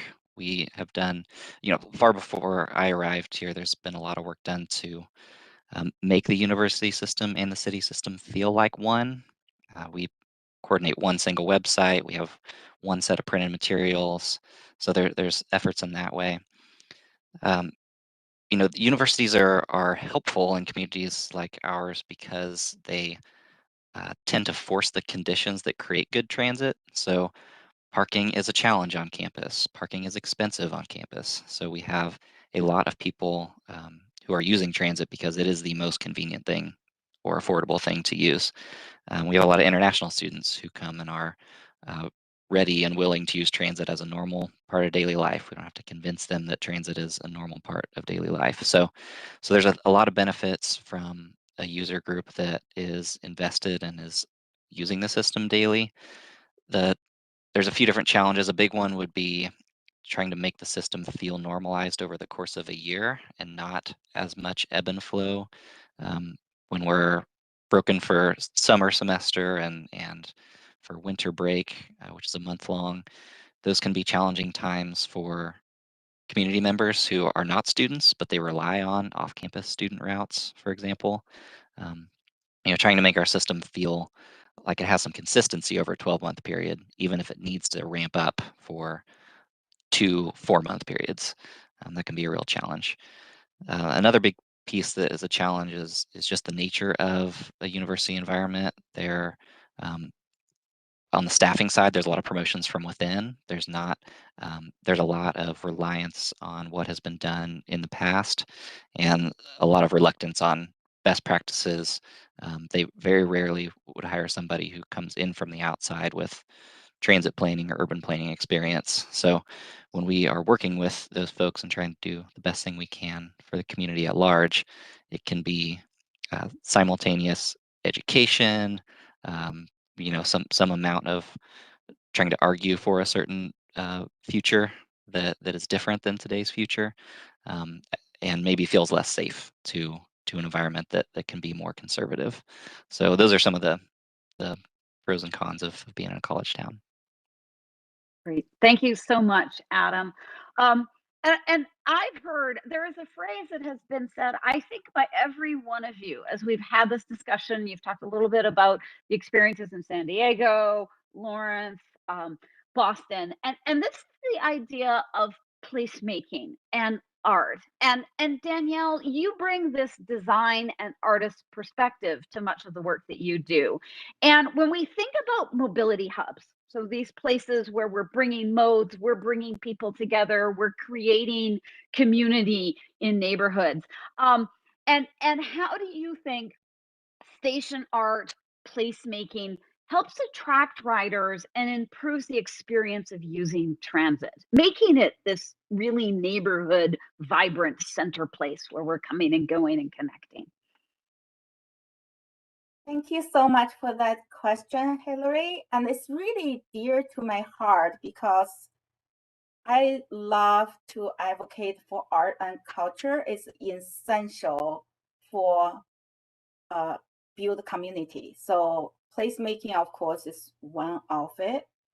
And also, I like to share some fact, in New York City, how it's being involved in terms of we have all kinds of ride shares. So when you do ride share, you really actually connect to each other and you talk to people. Like I find some fact from riding. Let me see. Let me do this. Sorry, I just keep talking then. So anybody know there's actually 8 different rideshare programs in New York City. I probably tried 5 of them when I was there, and they all have a different emphasis. That's why the micro mobility really help bridge the gap for even demographic, right? Some people can afford to drive whatever, Hummer at the time was the topic of the day to not save the environment. But some people just really couldn't afford, as a student or as some other communities. So it's really interesting how that worked out in terms of every community have the need for transit. And then that's what I was saying. There's 8, and they all have different emphasis. Some is a flight rate, some is give you discount, and people are psychologically, geared to different. Say, maybe I prefer discounted share ride. Oh, I just give me a flat fee, $5, take me anywhere. But then I have to walk a little bit to the station instead of pick me right from here. So yeah, it's really interesting. But after all, it's really just provide different means of transportation. And as I said, when I write it, I say, hey, what's the show today? Oh, you talk to the shared ride driver, right? He will tell you, oh, today there's a special event in Central Park. You should really check it out. So I think that's really important. As Hillary said, also placemaking, station art, we all admire Central Station, that timeless Art Deco piece, right, the mural. And so I think that's all really important. I always believe people travel to places. It's not because they want to just go check another movie store, right? We have this North American mall culture, but now we go back to more boutique, more in landscape architecture design. There's one word we use a lot is vernacular. So you really have to the special uniqueness for people to travel to either experience food, which is part of culture, or to look at art, which is really not only pleasing to the eyes, it's feed your souls. And then you get to know other people. San Diego is the 8th biggest city, and it's the most refugee settled region. And we have so much resources. We have Somalia, we have Burman, immigrant come here, they all bring their food, their culture, their dance, their singing. We should use that as resources, not look at it as a burden for economical growth. Actually, they will contribute to our region growth. So I hope it works now, but if not, that's okay.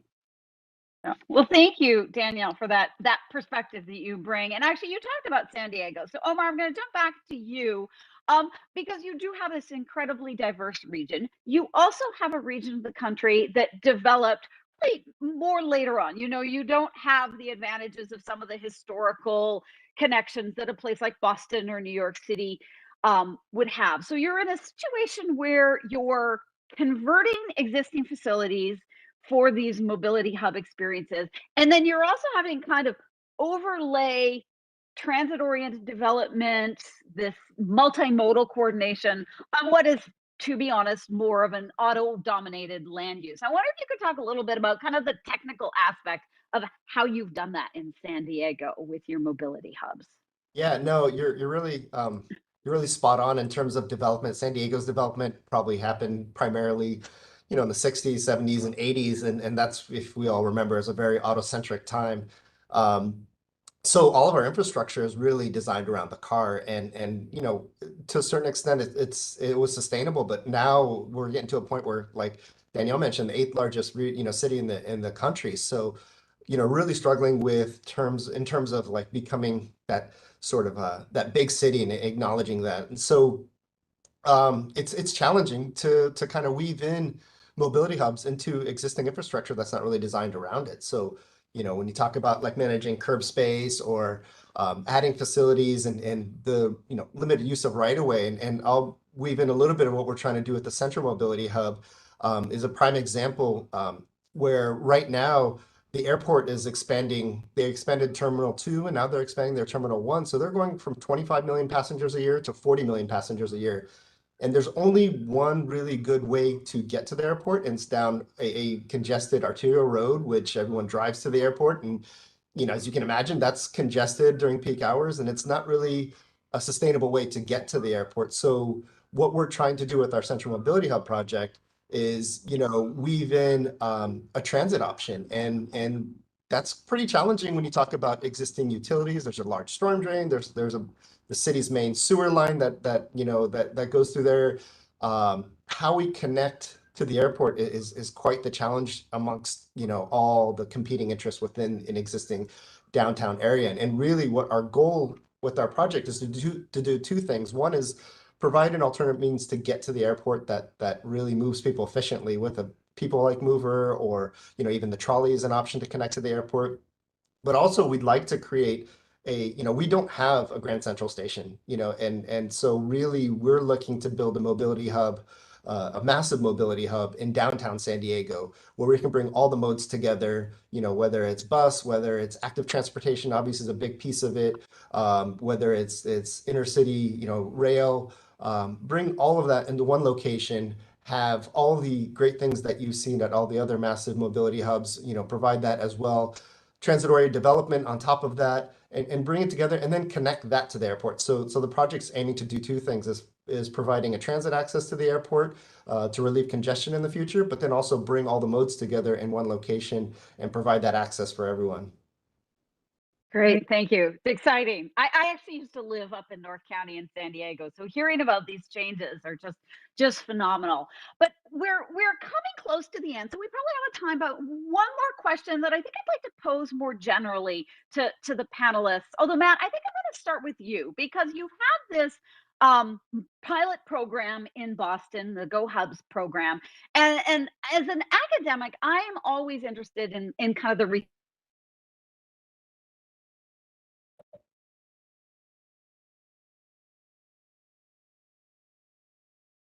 She might have dropped off. Yeah, it looks like you might have had a technical difficulty. My apologies. Hopefully we get to hear back from Hillary in just a minute.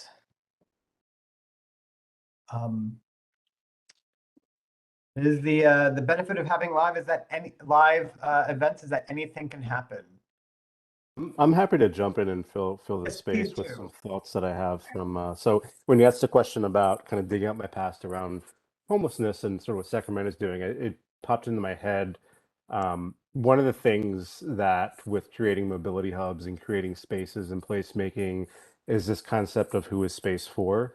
So we're when designing spaces, you think about the kind of fanfare around on-street dining, taking parking, turning it into dining spaces. In many ways, that's taking a public space and making it for people who can afford to pay to eat dinner at that restaurant and sit there. So there is things to think about as we are redesigning these spaces, that they need to be for everyone and not just for, kind of embedded within capitalism, and then you need to be able to pay your way there.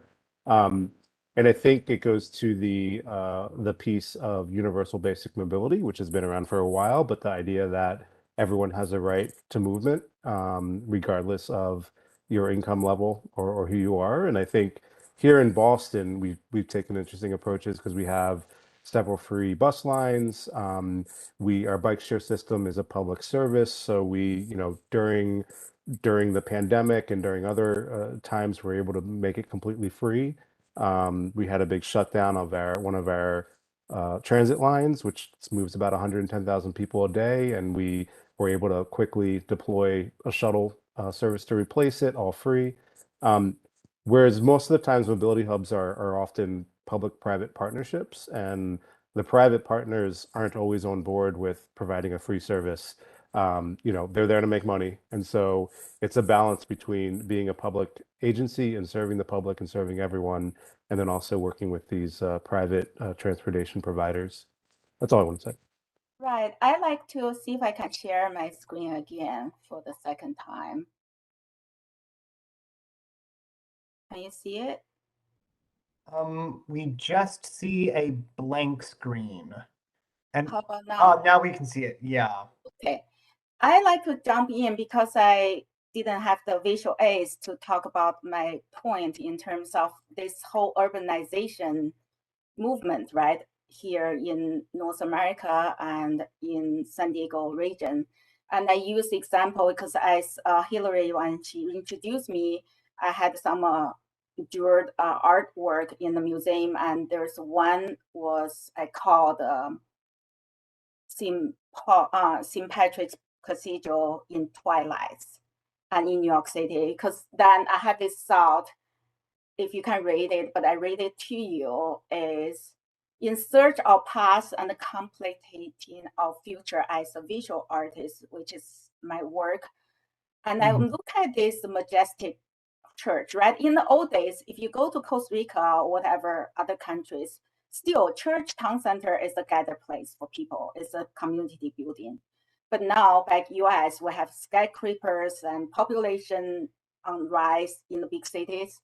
So really how we think about where we go, in terms of urbanization, what is really the society recognize the people, and the people is essential for the city making and the place making. It is a mechanism, but really the place making is the place making for people to make that community, to provide a better, more diverse, inclusive environment for everyone to live here, especially in US. We're such a big diverse, that we have a lot of immigrants, and I'm actually not even first generation. I am immigrant. So I still speak with my accent, but I hold also on my culture, which is Chinese. So yeah, and also, to do that, it's really important and visually, aesthetically, to provide the community that when we make transit project. Thank you. Great. I could stop sharing. Thank you, Danielle. So hi, folks. I would apologize. I had a power outage, but I had come back on my phone and thought I would wrap everything up here. Multiple places. Okay, sorry. Anyway, I just thank everybody, and hope you enjoy the rest of the conference. Thank you so much, Hillary and Danielle. That was a great note to go out on the interpersonal connections that transit can bring us all together. So thank you, Omar. Thank you, Danielle. Thank you, Adam. Thank you, Matt. Thank you, Hillary. Very appreciate this very interesting conversation from many different perspectives. I know I learned a lot. So now we are going to go on a 30-minute break. Okay, go for it, Andy. Thank you, Chad. And welcome everyone to our next session, which will be on the Infrastructure Investment and Jobs Act, 1 year in, looking at where we're at and what opportunities lie ahead. So So first, I'll be giving an overview of the IJA programs and as well as some challenges. So I'll share my screen here really quickly.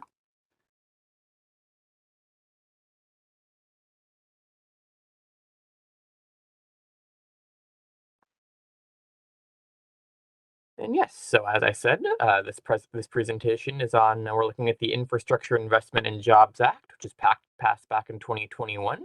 So we'll be looking at 1 year in, where we're at, and what opportunities lie ahead for transit and rail. And thank you everyone for joining.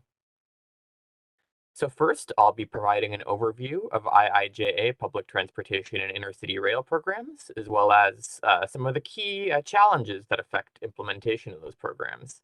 That's been something that we've been doing a lot of work on this at Caltrans, administering 2 working groups focused on the transit, commuter rail, and intercity rail aspects of IIJA. So again, I'll be giving an overview of the programs in general, as well as the challenges that have come up in discussion of those working groups. And then I'll be handing it off to Art Guzzetti, who will be discussing strategic funding solutions involving IIJA programs. So we thank him for participating today and are really excited to hear his insights. So getting into IIJA programs, as has gotten a lot of attention in both in prior symposium sessions and just in the transit and rail industries in general. IIJA did drastically increase funding for transit and rail.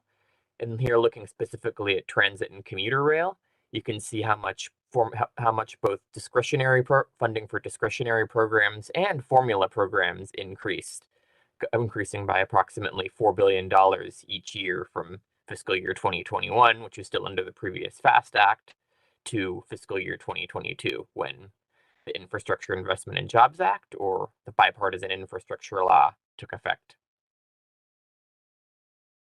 So looking at some of the specific programs that, again, local transit and regional commuter rail can benefit from. And this is a combination of FTA-administered programs that are specific to transit and commuter rail, as well as there are multimodal programs administered by the Office of the Secretary of Transportation and the Federal Highway Administration that are multimodal and for which transit and commuter rail agencies can compete. These include the Local and Regional Project Assistance Program, that is funded for $7.5 billion over the next 5 years through fiscal year 2026, and could be as much as $15 billion total, including authorized funding. I should clarify that IIJA includes both guaranteed amounts that were appropriated through the original bill, as well as authorized funding that will come down to future negotiations in Congress to decide whether or not to appropriate those funds. There's also the INFRA program that's funded at least $8 billion over the next 5 years, and potentially as much as $14 billion total, including authorized funding. There's of course FTA's program for low and no emission transit vehicles that's funded at $5.6 billion over 5 years. And then finally, the Capital Investment Grant Program that is guaranteed $8 billion and could provide as much as $15 billion more on top of that, that's been authorized for potential future appropriations. And again, those are all existing programs that were expanded under the IIJA. But IIJA also created a number of new programs that transit and commuter rail can benefit from. And these include the National Infrastructure Project Assistance, or Mega Projects programs, that was funded at least $5 billion over 5 years and could provide as much as $15 billion, depending on how much Congress authorizes. There's also the Safe Streets and Roads for All program that's funded at $5 billion over 5 years and could provide as much as $6 billion, including authorized funding. That again could fund complete streets improvements that could benefit transit. There's also the Strengthening Mobility in Revolutionizing Transportation, or SMART grant program, that was funded at $500 million over the next 5 years, as well as a number of additional programs focused on specific aspects of transit, such as the Rail Vehicle Replacement Program that can help transit agencies renew their rail fleets. There's the All Stations Accessibility Program, aiming to make more stations ADA and especially older stations on legacy rail systems ADA accessible. There's the electric or low emitting ferry program, as well as a program funding ferry service for rural communities. So now looking at intercity rail, you can see again that transit and commuter rail saw significant increases in funding, but intercity passenger rail arguably received an even more significant increase. And you can see here, looking at the annual funding for the past decade or so before IIJA, and then what is expected over the next 5 years. And you can see just how drastically funding for intercity passenger rail has increased. Similarly to transit and commuter rail, the IIJA funding is a combination of funding from pre-existing programs that have been expanded significantly and new programs that were created specifically by IIJA. So similarly to some of these programs are the same programs that can fund transit and commuter rail can also fund intercity passenger rail projects, like the Local and Regional Project Assistance Program and the INFRA program. But then three FRA programs also were significantly expanded.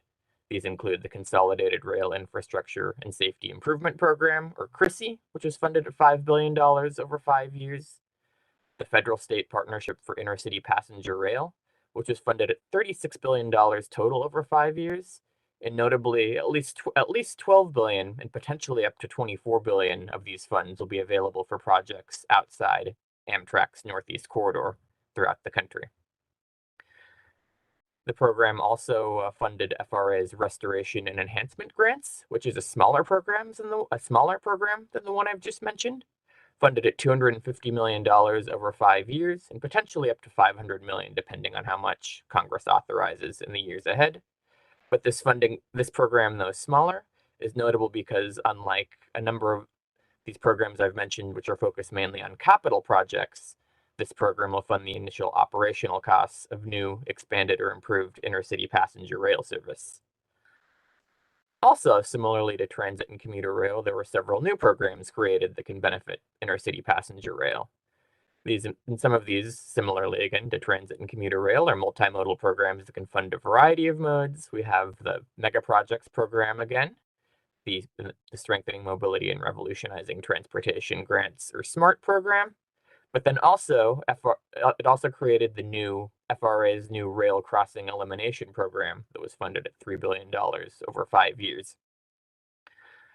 And IIJA also created a couple of smaller programs, but that will nevertheless that might not have as much direct funding tied to them, but will nevertheless have significant impact. And these include the Corridor Identification and Development Program, that FRA will use to identify new intercity passenger rail corridors, develop the necessary service planning elements, and create a corridor-based pipeline for associated capital projects.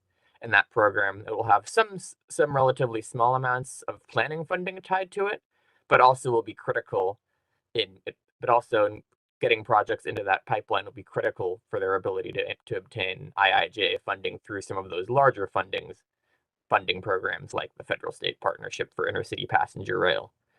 And then finally, there's the Intercity Rail Compacts Grant Program.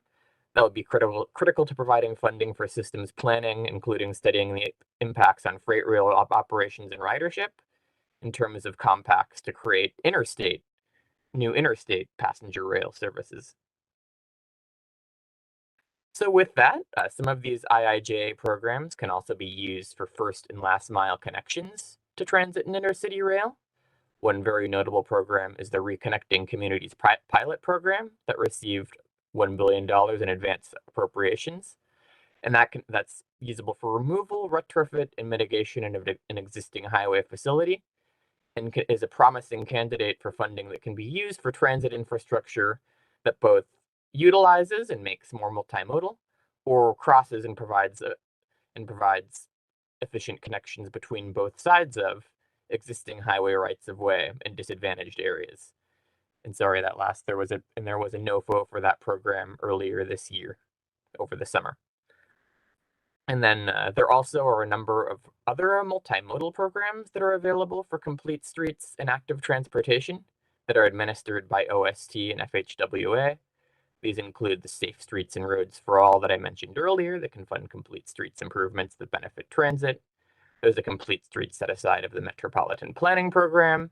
The Surface Transportation Block Grant Program has a transportation alternative set aside, as well as the Highway Safety Improvement Programs. And I should note that these the types of facilities these programs can fund are particularly important to historically marginalized communities where transit demand is high, but also bicycle and pedestrian fatalities, including people getting to and from transit, are at disproportionate rates, so benefiting those communities as well as benefiting people who are aging or disabled.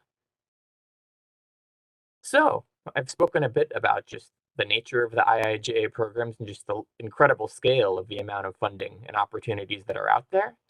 But nevertheless, there are significant challenges that could affect implementation of those programs. And that's something, as I mentioned earlier, here at Caltrans, we've administered working groups focused on the transit and rail aspects, focused on effectively implementing the transit and rail aspects of IIJA.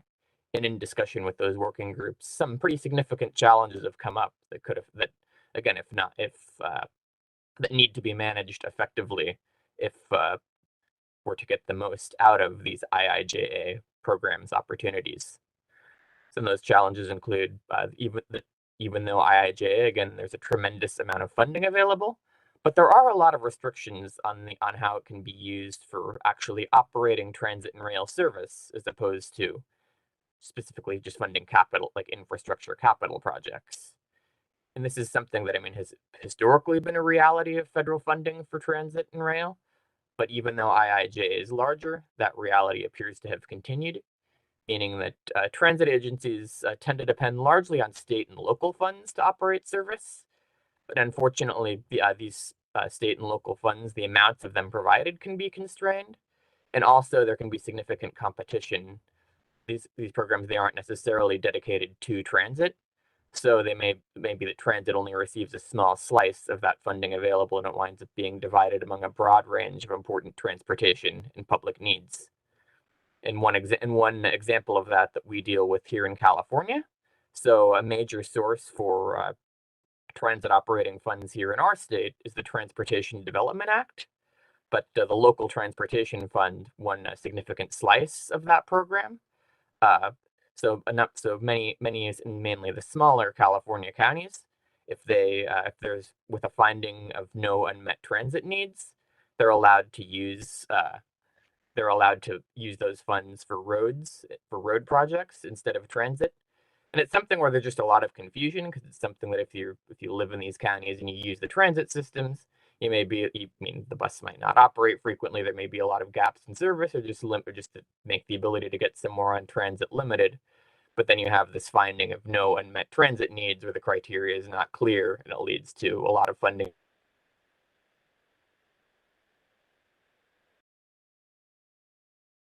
Just competition for transit operating funds.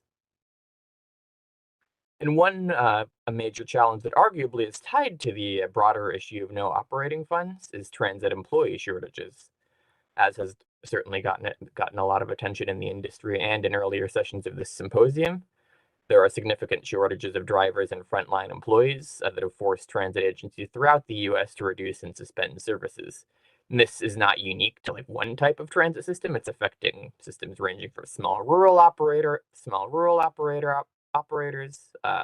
big cities, as well as even inner city rail services have had to face significant reductions over time. And this these shortages and the resulting services reductions really limit transit's usefulness, which both affects the ability of people who currently use transit to get where they need to go, as well as discouraging potential future users from actually trying transit out if the services are not available when they want or need them. And then finally, because transit agencies are not able to provide the full networks that their budgets anticipated, that can affect their ability to really get the most out of IIJA funding. If, say, IIJA funding goes into an infrastructure project, but then the transit agency is not able to operate service at the level that that project intended for. So, given how important this issue is, we at Caltrans, we teamed up with two major transit industry organizations in our state, the California Transit Association and California Association for Coordinated Transportation to survey transit agencies here in the state on causes and potential solutions to the ongoing driver shortages they're facing. And this survey it was clear the massive extent to which this issue is affecting transit service, with more than 90% of respondent transit agencies reporting that they're facing a driver shortage. And those agencies indicated that low pay for frontline transit employees, as well as they're departing for other jobs that may again offer more pay, or could be similar pay but a lower stress work environment, are primary causes of that shortage. And in addition to that, here in California, we learned that limited capacity for commercial driver's license testing is also an issue, with more than half of the transit agencies surveyed citing difficulty getting testing appointments for new drivers seeking that certification to operate buses. So in addition to the operational and the associated issues of staff shortages, another challenge that's come up in our working group is the issue of matching funds that IIJA programs require. Typically, federal transit and rail programs require a 20% non-federal match. But the sort of catch-22 of this situation that we've heard a lot about and deal with in our day-to-day work too is that state and local transportations that the IIJA programs intend to be used for this non-federal match can be similarly set up to be the last dollars in, meaning that essentially you have it's hard to get a specific source to be that first money in to really get a project going. And as a result, this can mean that projects have to cobble together funding from lots of different programs that may be on different cycles, different deadlines, and whatnot. That can have a significant impact on project timelines and the ability for transit agencies to deliver them effectively. And then finally, one last major challenge that we've heard about that's an issue certainly in our state as well as throughout the country is just the nature of our railroad infrastructure. A lot of major intercity and commuter rail main lines in our country were constructed in the early 20th, or in some cases even as early as the 19th century, when those rights of way were chosen. But now, looking at that today, as impacts of climate change increase, and we've learned more natural disasters have taken place, a lot of rail lines were located in places that have turned out to really be vulnerable to again, these climate change impacts and natural disasters.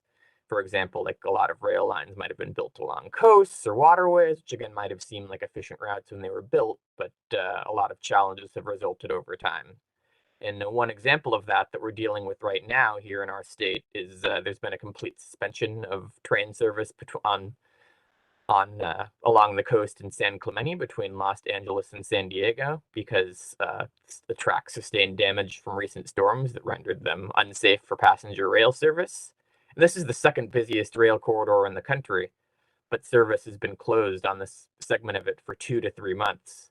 And it's something where, if this is this is like one of the primary arteries for passenger rail in the whole country, but is facing this major long-term shutdown because of the vulnerable location in which it was built. And another challenge associated with railroad infrastructure is that outside of the Northeast, as a number of you have worked with directly, private freight railroads own many of the tracks in the U.S., which can make, and of course they're primarily focused on their freight service and trying to operate that as effectively and efficiently as they can. And because of that, negotiations to initiate, increase, or restore passenger service on those tracks can be very complicated. And of course, a potential solution to that is acquiring and building tracks on new railroad rights of way. But that's something that when you have a lot of rights of way that are already there, it can be much more challenging to try and acquire a whole new right of way and then build tracks there, which is something that our state has, of course, experienced with the high-speed rail project that, again, is under construction. But again, that's something that's certainly faced delays and cost increases, just showing how challenging it can be to try to build tracks on a new right of way. And of course, as costs of a project increase, their competitiveness for IIJA funding that's constrained and often and largely allocated competitively could be affected. Projects' competitiveness could be affected. So with that, I would like to, so now I'm going to turn it over to Art Guzzetti. So give me 1 second here. I'm going to stop sharing my screen and introduce Art here really quickly. 1 second. So Art is, again, we're thrilled to have him here. He is the Vice President of Mobility Initiatives and Policy for the American Public Transportation Association, which is the trade group for the national trade group for the public transportation industry. Mr. Guzzetti is responsible for APTA's extensive policy development and research agenda, and for advancing policies favorable to public transportation with Congress, the administration, state and local governments, grassroots and stakeholder associations, and public policy think tanks. A key current focus of his is integration of transit networks with new and emerging public and private mobility services, which include microtransit, transportation network companies, automated vehicles, and bicycles. And Mr. Guzzetti has the vision that public transit agencies of the future will weave these various modes into a system with high-capacity transit lines and key corridors as the backbone. Mr. Guzzetti has been in the public transportation industry at the local, state, and national levels for 40 years, and prior to coming to Washington in June 1997, he had 16 years managing two of the nation's leading public transportation systems, which are New Jersey Transit and the Port Authority of Allegheny County. Mr. Guzzetti has a political science degree from Edinburgh State University and a Master of Public Administration degree from the University of Pittsburgh. And among other positions, he's the immediate past national president of the Transportation Research Forum. He's been married for 40 years and is father to 4 children with a grandfather of 5. So thank you to Mr. Guzzetti for being here today. And we're Thank you, Andy. And I can update that grandfather of 7. So it seems like they're coming quickly. What I did to prepare today, Andy, you and Chad had identified some questions, and with you providing that very good overview and the presentation to go with it, I thought maybe would focus on that, Andy, and I organized my thoughts under those 4 questions.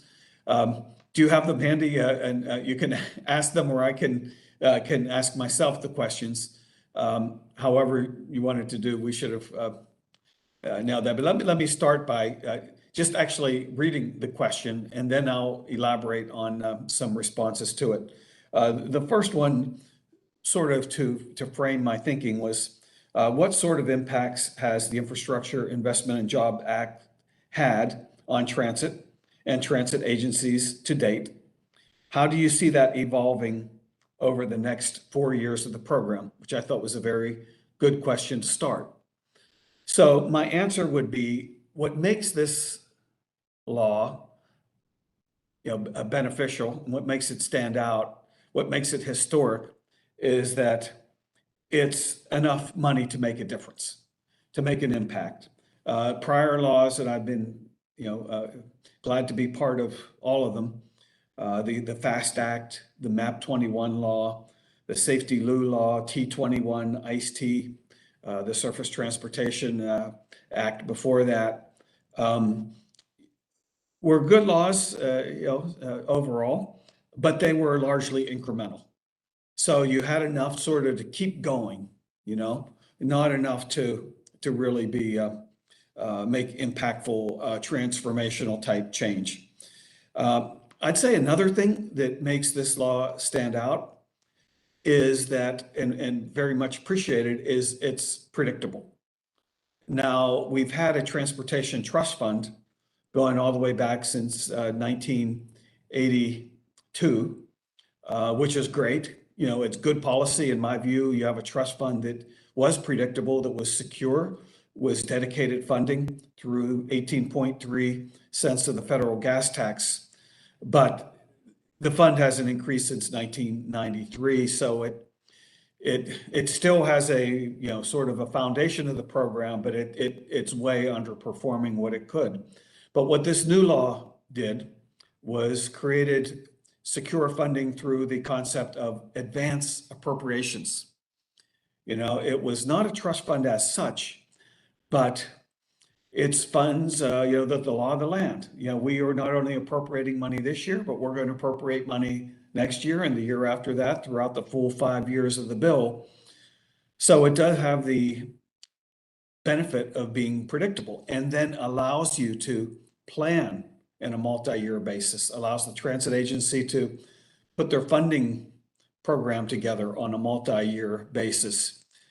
Extremely beneficial to have that kind of setup. So by the way, it was tested. Okay, it's one thing to put that into a authorization bill, but what about the annual appropriation bills? Are they going to sort of affirm this idea of advance appropriation? Are they going to tinker with it? Are they going to rethink it? And so far, it's worked well. It's worked. It's been sort of respected as the process is carried forward. So good news there. The next thing I would say is it's good for systems of all sizes: urban, rural, specialized transit, small, large, bus, rail, north, south, east, west. And that's one of the things APTA is proud to do, is sort of take this big tent of a transit industry and put together a program, including, by the way, research, a big topic of what we're talking about these last few days, and put it all into a program that works well for all of these stakeholders in the program. So I'll pause there with the first question. Andy? Thank you, Art. So another question that, a question that I figure a lot of folks here in attendance today have, as well as ourselves, are just what suggestions might you have for transit agencies and other stakeholders in the transit industry for both obtaining, again, since many of these programs are discretionary, as well as getting the most out of the IIJA funding? Yeah, thank you. That's where we are right now. Sort of we got what we asked for, right? We got this large transformational bill. Now the burden, call it, it's a sweet burden, but the burden on the transit community to implement it, along with, other parts of the transportation sector. So it's the best of times and also the most challenging of times. Challenging in the sense that it's escalating costs, worker shortage, supply chain issues, all of those things make it challenged. Another thing, but project delivery, we all need a project delivery strategy to sort our way through that. These challenges aren't totally new, right? We've had them in different ways, in different degrees before. The next thing I would say, sort of, how can we get the most out of it, is getting our arms around it. And what I mean by that is there is a myriad of programs that is now, let me say, a myriad of opportunities now before us. I go back long enough. Some of the folks listening in might know what I mean when I say I can remember when there was Section 9 and Section 3, and maybe a few other things, but that's basically all you have to worry about. Section 3 was a discretionary program. Section 9 was a formula program under the old UMTA program, Urban Mass Transportation Administration. Now there are just many programs, and they're not all in FTA. A lot of them are multimodal funds at the DOT level, or even funds at the FHWA level, or even, certainly Department of Energy and EPA and places like that. So I think one thing is just making sure we understand all the opportunities there, and we can go after them. It's if I could say, a transit-friendly administration. So to go after a multimodal pot of money is a good idea, right? Because if they meet the goals that we transit can help achieve, we're in a good place. Now, APTA has provided on our website, I would commend it to you, APTA's Smart Guide to the bipartisan infrastructure law. So it has sort of everything, all the NOFOs, right? Notice of funding opportunities, all the guidelines, all of the, they're putting out a lot of requests for information, RFIs that can help shape the program. And we have them all in one place, a place you can get your arm around. There are some capacity issues. To what degree can a transit agency, particularly maybe a smaller one, go after, have the resources to put all these applications together? That's something we're thinking about. Another thing I would say is in the bill, going back a few years, the MAP 21 law sort of, this is back when there was the Bridge to Nowhere discussions and all that. They took out earmarks, and they took out, I guess the Congress feeling was, well, if we're going to take out earmarks where we direct the money, then the administration shouldn't direct the money either. So things moved largely to a formula basis. Well, things are changed now. Now there are earmarks in the bills, and there are discretionary funds, and plenty of them. So that's the way of doing business these days. And I will make one final comment here, and that's that when we say, Andy, how can we get the most out of it? Let's make sure every project, in fact, every transit trip is connected to a story. And let's make sure we catalog those stories. Let's make sure we understand those stories, because that's the way we're going to maintain the gains that we've made. Make sure that we have stories that resonate and stories that can help communicate the value of the program. Thank you. Thank you, and I think I think that the discussion is a great segue into our next question here. As Mr. Guzzetti mentioned, we do have a very transit-friendly administration in place, presidential administration right now, but there, of course, is an election coming up and uncertainty surrounding that with the midterms. So with that in mind, could you shed some light just on other federal legislative and policy initiatives outside of IIJA specifically that transit agencies should be keeping an eye on right now? Yeah, well, I'm going to start that question, Andy, with a reference back to the 3 emergency relief bills that passed when COVID began. And some of that money's still out there, and I just want to make sure it comes into our conversation, because they should be celebrated. They kept transit going. Transit never shut down, even under the most challenging of times. We kept cities operating. We kept essential community services happening. We brought essential workers to their jobs, even when there were shutdowns. Transit never shut down because cities couldn't shut down and communities couldn't shut down. So transit workers were among the heroes and sheroes of the pandemic. I think the 3 bills, emergency relief bills that kept transit going, were an affirmation of the importance and the value of transit. And they kept transit there positioned to be there in the period we are now, where we're coming back to full strength, coming back to full mobility. And so let's feel good about that. Some of those monies are still being used. So that's number one. Number 2 would be, in addition to the Infrastructure Investment and Jobs Act, a bill passed just over the summer, the Inflation Reduction Act. And I want to underscore some of the programs in there. First of all, what I think is significant about the bill is that it signals that the clean energy transition has begun and is going to move quickly. It sends a market signal that the clean energy transition is the future. Clean energy is where we're going. There are tax incentives and other incentives to move that way. We're already going that way, so let's move there quick. And I think that is a good bill for all of those reasons, and make sure the jobs that come with it are realized in in short order. Now, there were a number of provisions, particularly for transit.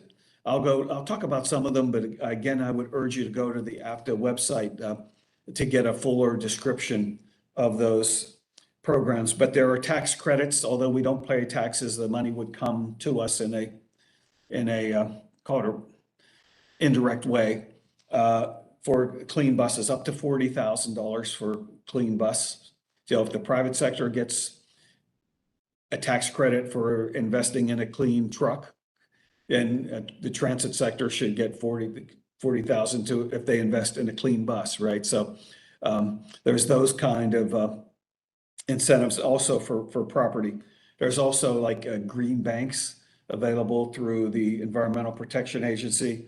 There's EPA programs that will help fund the incremental cost, the delta between what I call a standard vehicle and a clean vehicle would be. You can those can be applied for on a reimbursement basis. And there are other programs in there too. There's a FHWA program on neighborhood access and equity, and other programs. So a lot there in that bill, and I don't think all of those programs have been fully brought to light yet. So there's budding opportunities available there. I think your presentation, Andrew, did a good job of talking about the multimodal programs. The infra program, the RAISE program. Let's go for it, people, right? Let's make sure transit, we have a lot to do. This the movement towards electric buses, hydrogen buses, zero emission buses in itself is a Herculean effort and requires a lot of investment. So they're right off the bat, right off the top of our heads.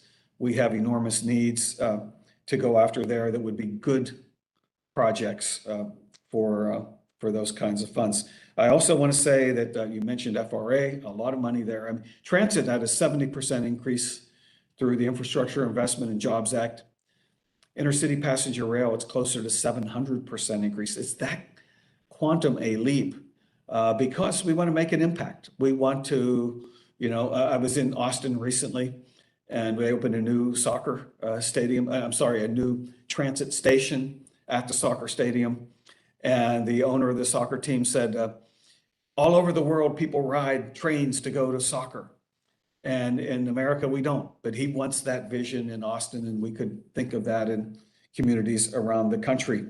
Let me also say two other quick things. One, with streets, the Federal Highway Administration, a big priority to repurpose streets, create a whole new attitude about streets that are not for moving cars as fast as you can through the heart of communities. That's not what a street's for, right? And so let's think of streets from our perspective as transit advocates. And the final thing I'll say, although there are all these grant opportunities there is also low-cost capital, right? Loans through the Build America Bureau. And that's worth considering too. It's another way of expediting projects, and it's a way to, make things happen quickly. Thank you. Yeah, thank you.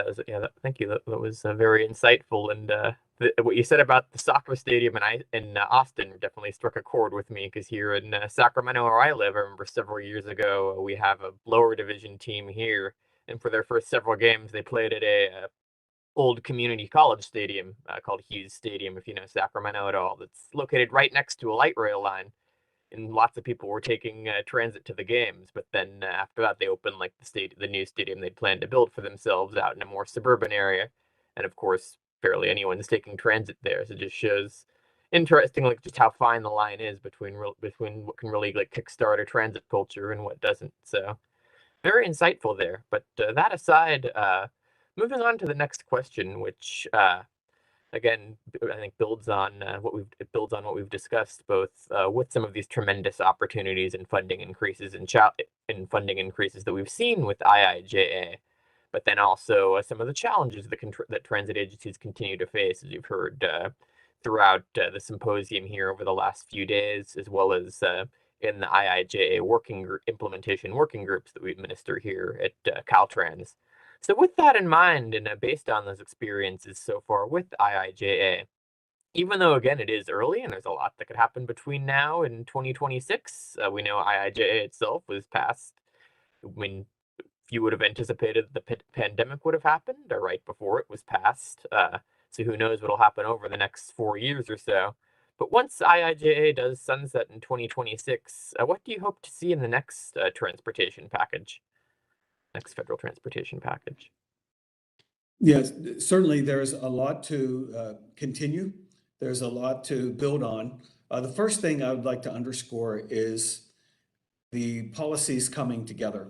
I think more than ever, we're connecting through the IIJA, transportation policy with climate, with energy policy, with health care, with affordability, equity, all of those things.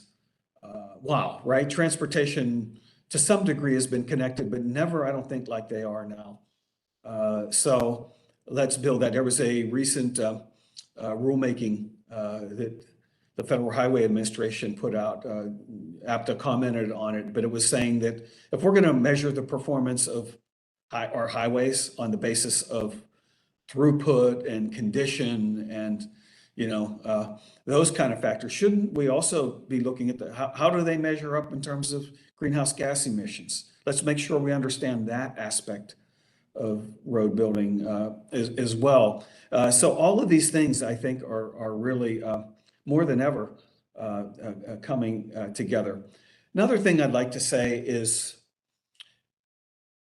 the future of cities is dependent on the future of transit, and the future of transit is dependent on the future of cities. And that's not a bad place to be because, cities, transit's important of communities in all sizes. So I want to certainly highlight that. But, cities throughout the ages really have been the place where economies are sparked, where innovation is nurtured, where economic gains are achieved that, spread widely. That's been documented quite effectively in a couple of books. One is a couple of books that I've read recently. One is called Metropolis, A History of the City, Humankind's Greatest Invention by Ben Wilson, and another book by Ed Glaser of Harvard, Triumph of the City, sort of a seminal book on urbanism, and quantifies in impressive detail how cities are strong cities are good national policies, and transit is essential for keeping those. So I'm thinking, and that's why I'm a little, by the way, we talk about energy. The land use factor is an important part of that question. Transportation is the foundation for the development that occurs. That's another thing that always has been and always will be. So we can make gains on, say, things like electric car, but if they result in sprawling communities, I think we're always going to be struggling to be energy efficient the way we are. Final point I'll make here, this sort of all forward-looking statements here, is APTA, my organization, the American Public Transportation Association, has been around since 1882. Think of all the change that we've had to navigate over that time. Yes, it's a period of change currently, but 1882, that was before the internal combustion engine. That was horse-drawn streetcars. So we've gone through one evolution after another, and have navigated through it. We're ever evolving. And here we go one more time for a robust, prosperous future.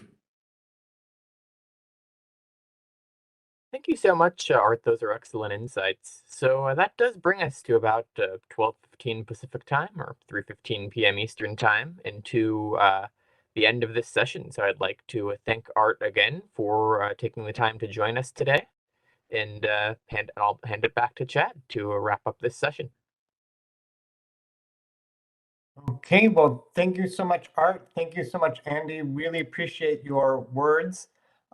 Really great insights from a national view about what's happening in regards to strategic funding under IJA. We are going to go on a 15-minute break. We will be back at 3:30 p.m. Eastern, 12:30 p.m. Pacific. Okay, Andy, it's 12:30. Thank you, and welcome back, everyone, to the final session of the 2022 Research to Practice Transit Symposium. And thanks so much for joining us over the past few days, as we've gotten our way to our final session on an incredibly important topic, which is improving America's bus stops.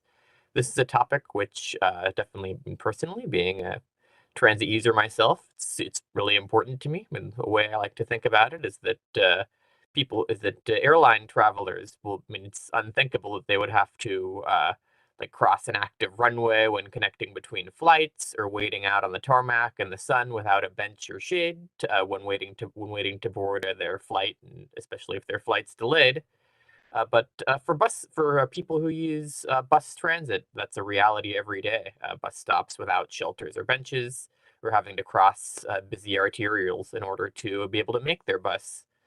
So again, this is such an important topic, and we have two excellent speakers today.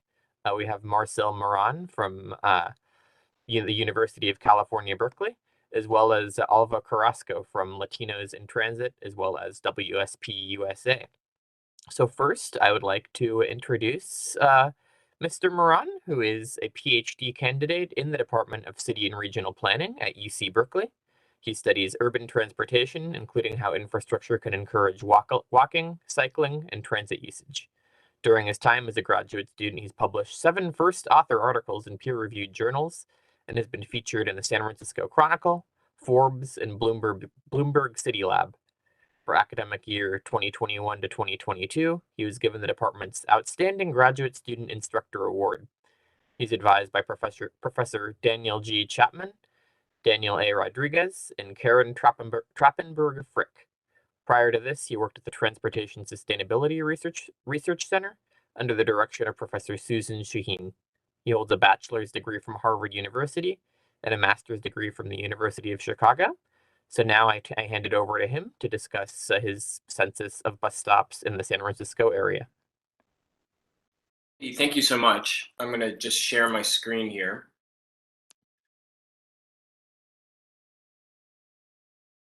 And I'm going to switch to presenter mode.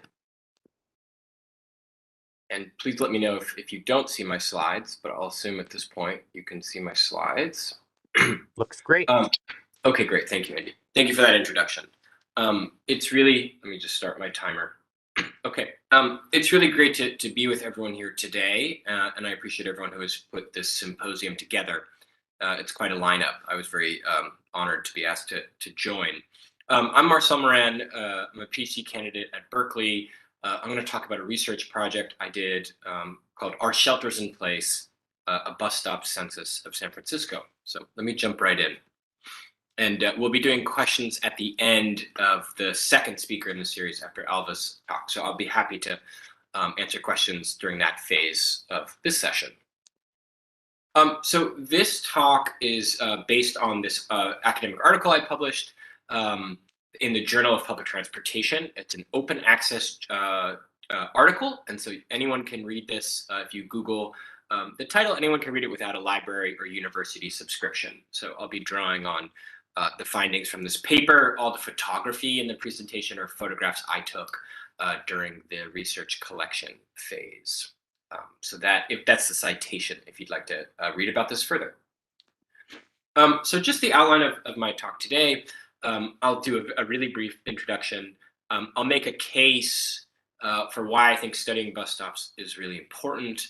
I'll do a very brief kind of literature review to talk about the really, I think, fantastic academic work that's been done thus far on the importance of bus stops. I'll be very specific about my methodology here, findings, and then we'll do I'll have a brief discussion and we'll save questions for afterward. One point I just want to make at the outset is though this study is about San Francisco and its bus station, its bus network, What I hope for you is you think about how this project could be transferable to the community you work in, or you live in, or you serve in some kind of capacity related to transit. I think San Francisco is an interesting case for a number of cities and regions in the country, and I think that this study, I worked hard to make it replicable elsewhere. So that's what I hope for today in terms of takeaway.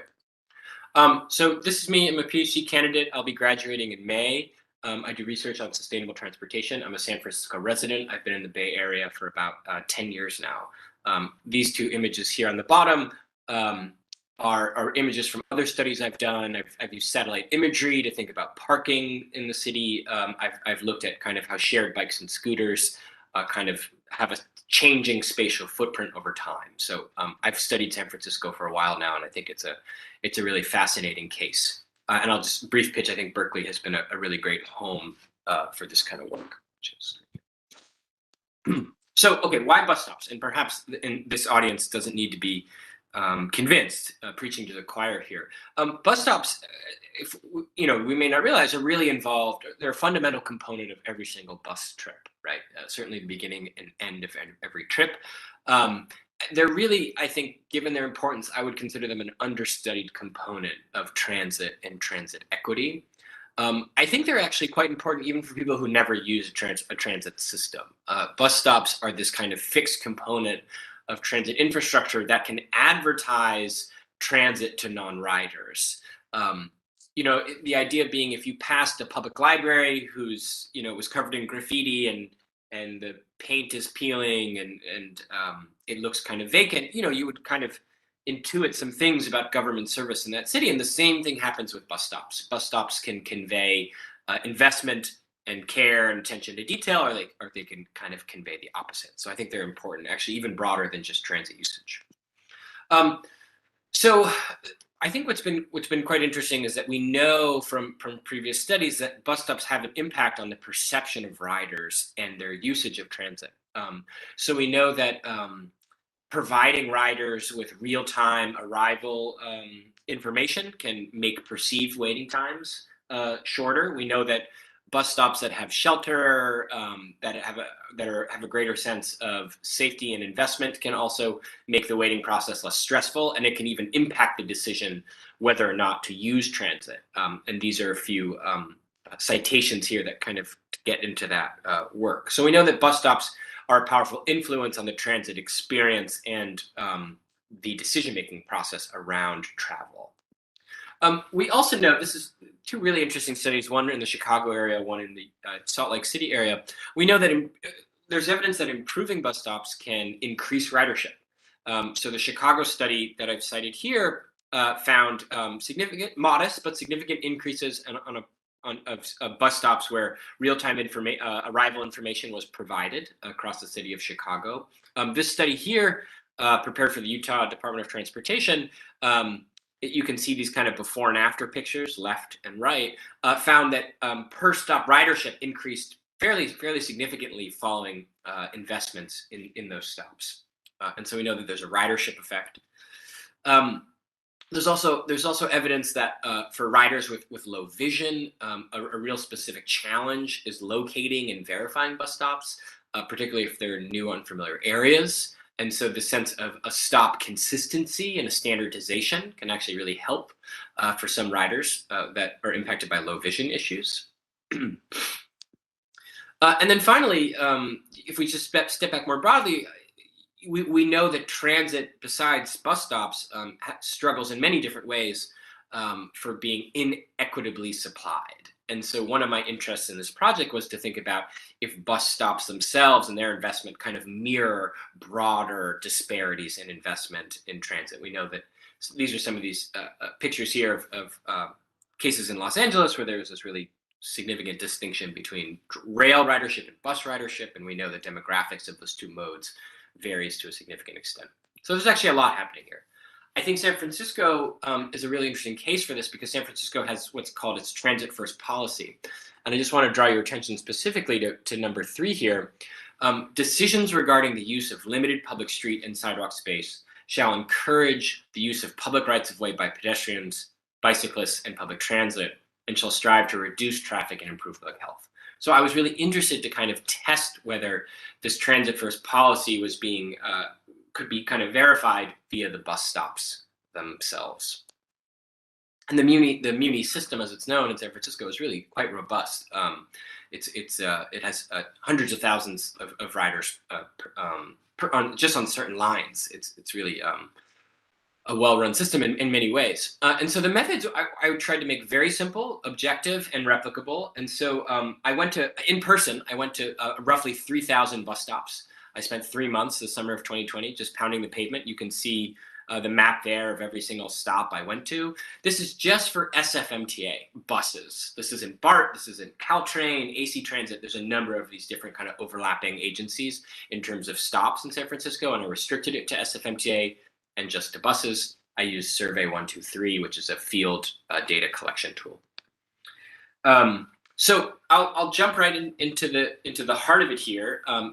In total, removing a number of bus stops that were unavailable to get to because of construction and lines are being changed.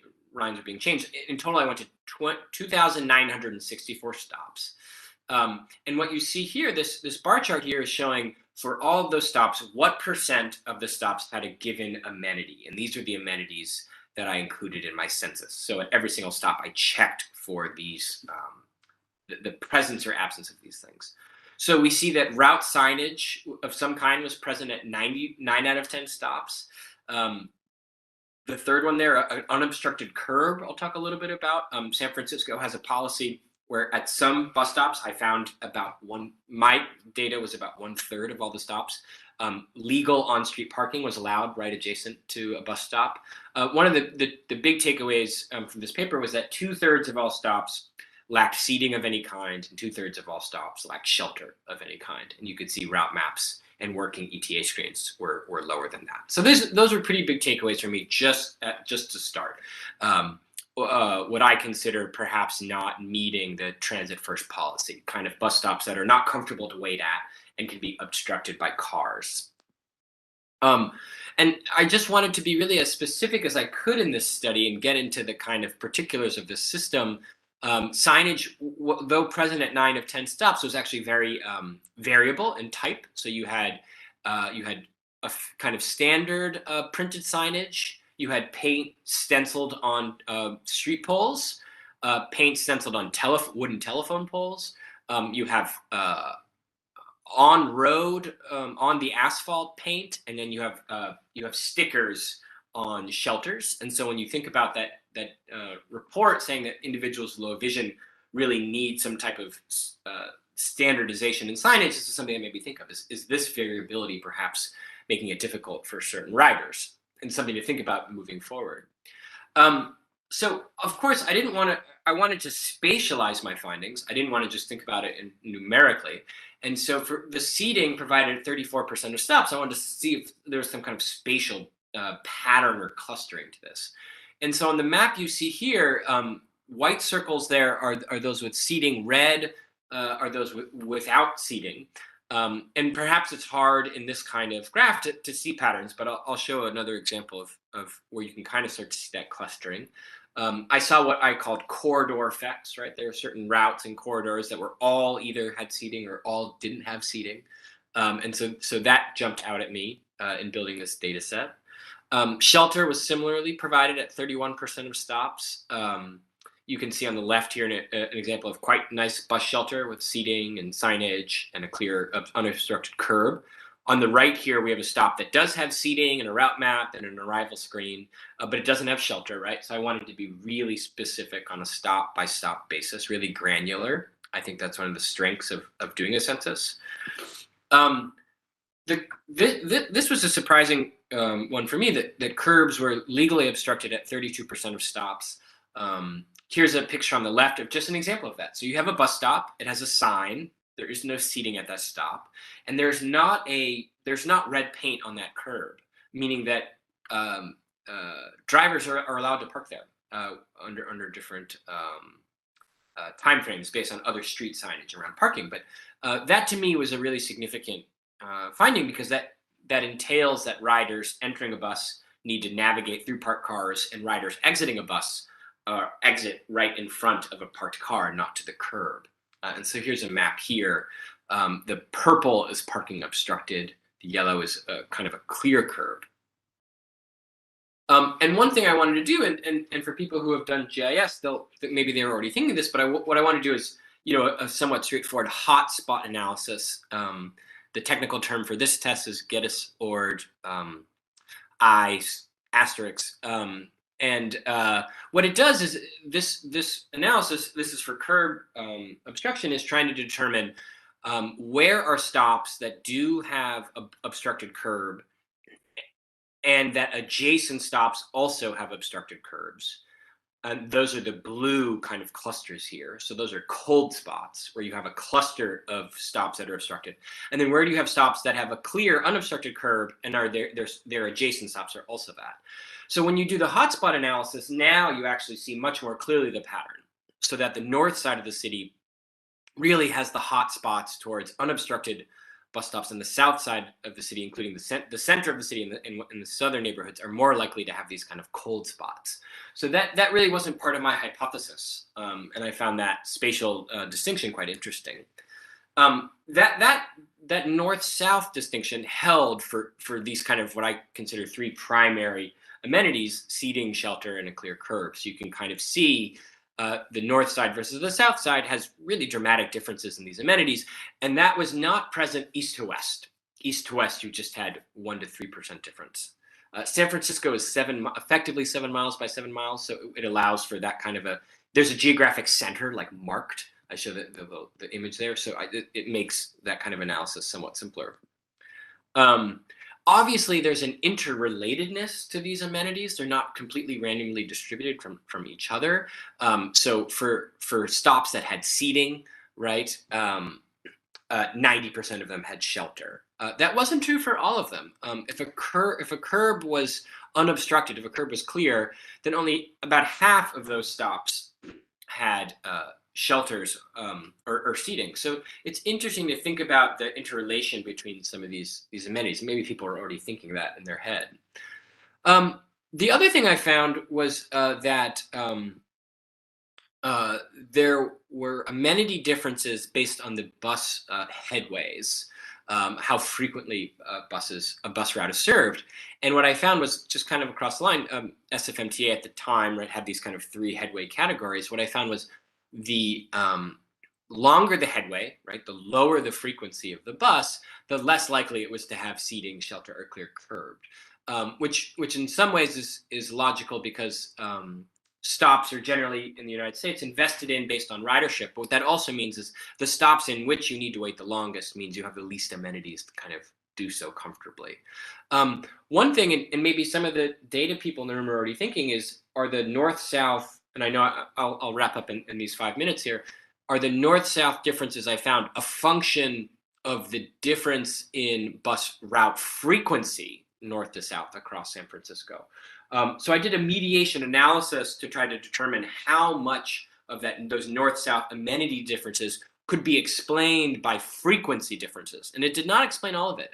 About half of the amenity differences I found were unexplained by frequency distribution. So that's as much in the weeds as I'll get there. Just a few other things I noticed more qualitatively. The signage consistency and legibility. So not only is signage variable in terms of format, I also found a lot of legibility issues. So I found stickers that were faded from the sun, telephone poles that were difficult to read, and you have asphalt paint on the road that also is either covered by a car or faded to an extent that's difficult to read. I found other accessibility issues that ranged from low-income neighborhoods to high-income neighborhoods. So on the left, you see kind of the absence of a sidewalk, really, or a paved sidewalk at that bus stop. On the right, we have a very high-income neighborhood where you have a planting strip, a sidewalk and a planting strip, and that planting strip obstructs people from getting on and off bus stops. So those issues came to mind too. I think I really value doing a census, and I encourage other people to do it in their transit systems, because it really brings you face to face with these kind of mundane issues that you could perhaps otherwise miss if you're not using all of the stops in a system, which is unlikely. One thing that was very exciting for this project is that a member of the city council in San Francisco, it's called the Board of Supervisors, took real genuine interest in the curb obstruction parking issue. So here's a picture on the right of the Potrero Hill neighborhood, where not only can cars park in the bus stop, but they can park in this kind of perpendicular fashion. And so one of the members of the Board of Supervisors drafted this resolution urging SFMTA to develop a plan to remove kind of parking obstruction. That passed unanimously in the Board of Supervisors, and I recently joined a hearing where this was discussed, and SFMTA has actually furnished a plan to kind of deal with this. So always exciting, and I think MTA has a lot on its deck and is working on a lot of different pieces. So it's interesting to see some attention to this. I'll just close just by saying one of the challenges, one of the things I thought was interesting in digging into this work is the practice in the United States of investing in stops based on ridership. And it's logical in many ways. You want better amenities at a stop that has more riders. But one of the things I wanted to point out with this paper is that there is some kind of self-fulfilling logic to this, in that low amenity stops may actively deter ridership, keeping them from ever reaching a ridership threshold in which more investments would be made. So I understand the kind of funding formulas and ridership thresholds, but I wanted to challenge that a little bit. The last thing is I just thought that, building this kind of transit stop census gives me all this data on where is seating and where is signage and where is a clear curb and those types of things. And I think that information would be really interesting to provide to riders in these kind of wayfinding and trip making apps. And so I think there's something interesting there in terms of GTFS and these kinds of private sector apps that provide riders with so much information. I could imagine riders, on Google Maps, you can filter a car route based on a toll or no toll. I can imagine riders being interested in filtering the nearest bus stop by seating if you're not able to stand for extended periods of time. So I'm going to wrap up right there before I go over here. I want to thank everyone for their time and attention, and I'm going to stick around after the following presentation for questions. So thank you so much. I'm going to stop sharing here. Thank you, Marcel, and that was an amazing presentation and amazing work. I mean, that's incredible that you got out to so many, like, thousands of bus stops in person. That's something that, to me, being someone who both loves transit and I also love running, so that sounds like kind of a dream project, and definitely something I'd offer myself as a volunteer on a future bus stop census. But that's amazing work. Thank you so much. Something from your presentation that really definitely struck a chord with me was that disparity, but the disparity across different parts of the city in the equality and really the usability of the bus stops. And that really just highlights the role of equity in this bus stop issue that we face across the country. So with that, that provides a great segue to our next speaker, who is Alva Carrasco. Alva is the president of Latinos in Transit, which is a nonprofit organization dedicated to the advancement of Latinos and other minorities in the transportation field.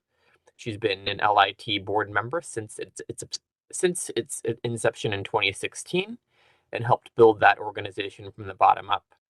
Under her leadership, LIT's membership has exponentially grown, and the organization has forged partnerships with multiple public and private industry organizations, including the Conference of Minority Transit Officials, as well as the Transportation Research Board, or TRB. In addition to her work with the LIT, Alva is the vice president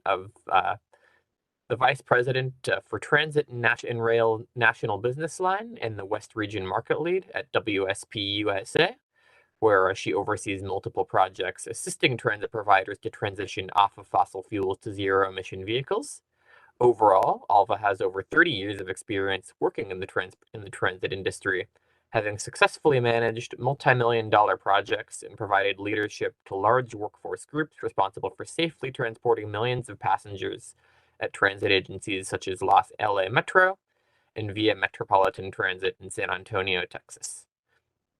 Alva is a graduate of the Mineta Transportation Institute at San Jose State University, as well as a graduate from the American Public Transportation Association Leadership Class of 2002. She serves on multiple industry committees, including several at APTA, the Transit Cooperative Research Program, the Transit Cooperative Research Program, TRB, the California Transit Association, and the California Transit Association. So with that, I'd like to hand it off to Alva, who will speak about her personal perspectives on bus stops and the role they play in facilitating equitable transportation for everyone. Thank you, Andy. You got my extended bio version there. I'm going to share my screen now. And please bear with me while I pull this up. Okay, I think you have the right screen. Thanks for having me. I really enjoyed Marcel's presentation. You took me back to several of the agencies that I worked for. A lot of things that you found in your research are true at, I think, most transit agencies across the country. So, you know, your research is very, it's needed in many cities. With that, I'm going to change the presentation to more of a story. It's more of, I'm a practitioner, I'm not an academic, and 30 years in transit have really opened a different view of bus stops.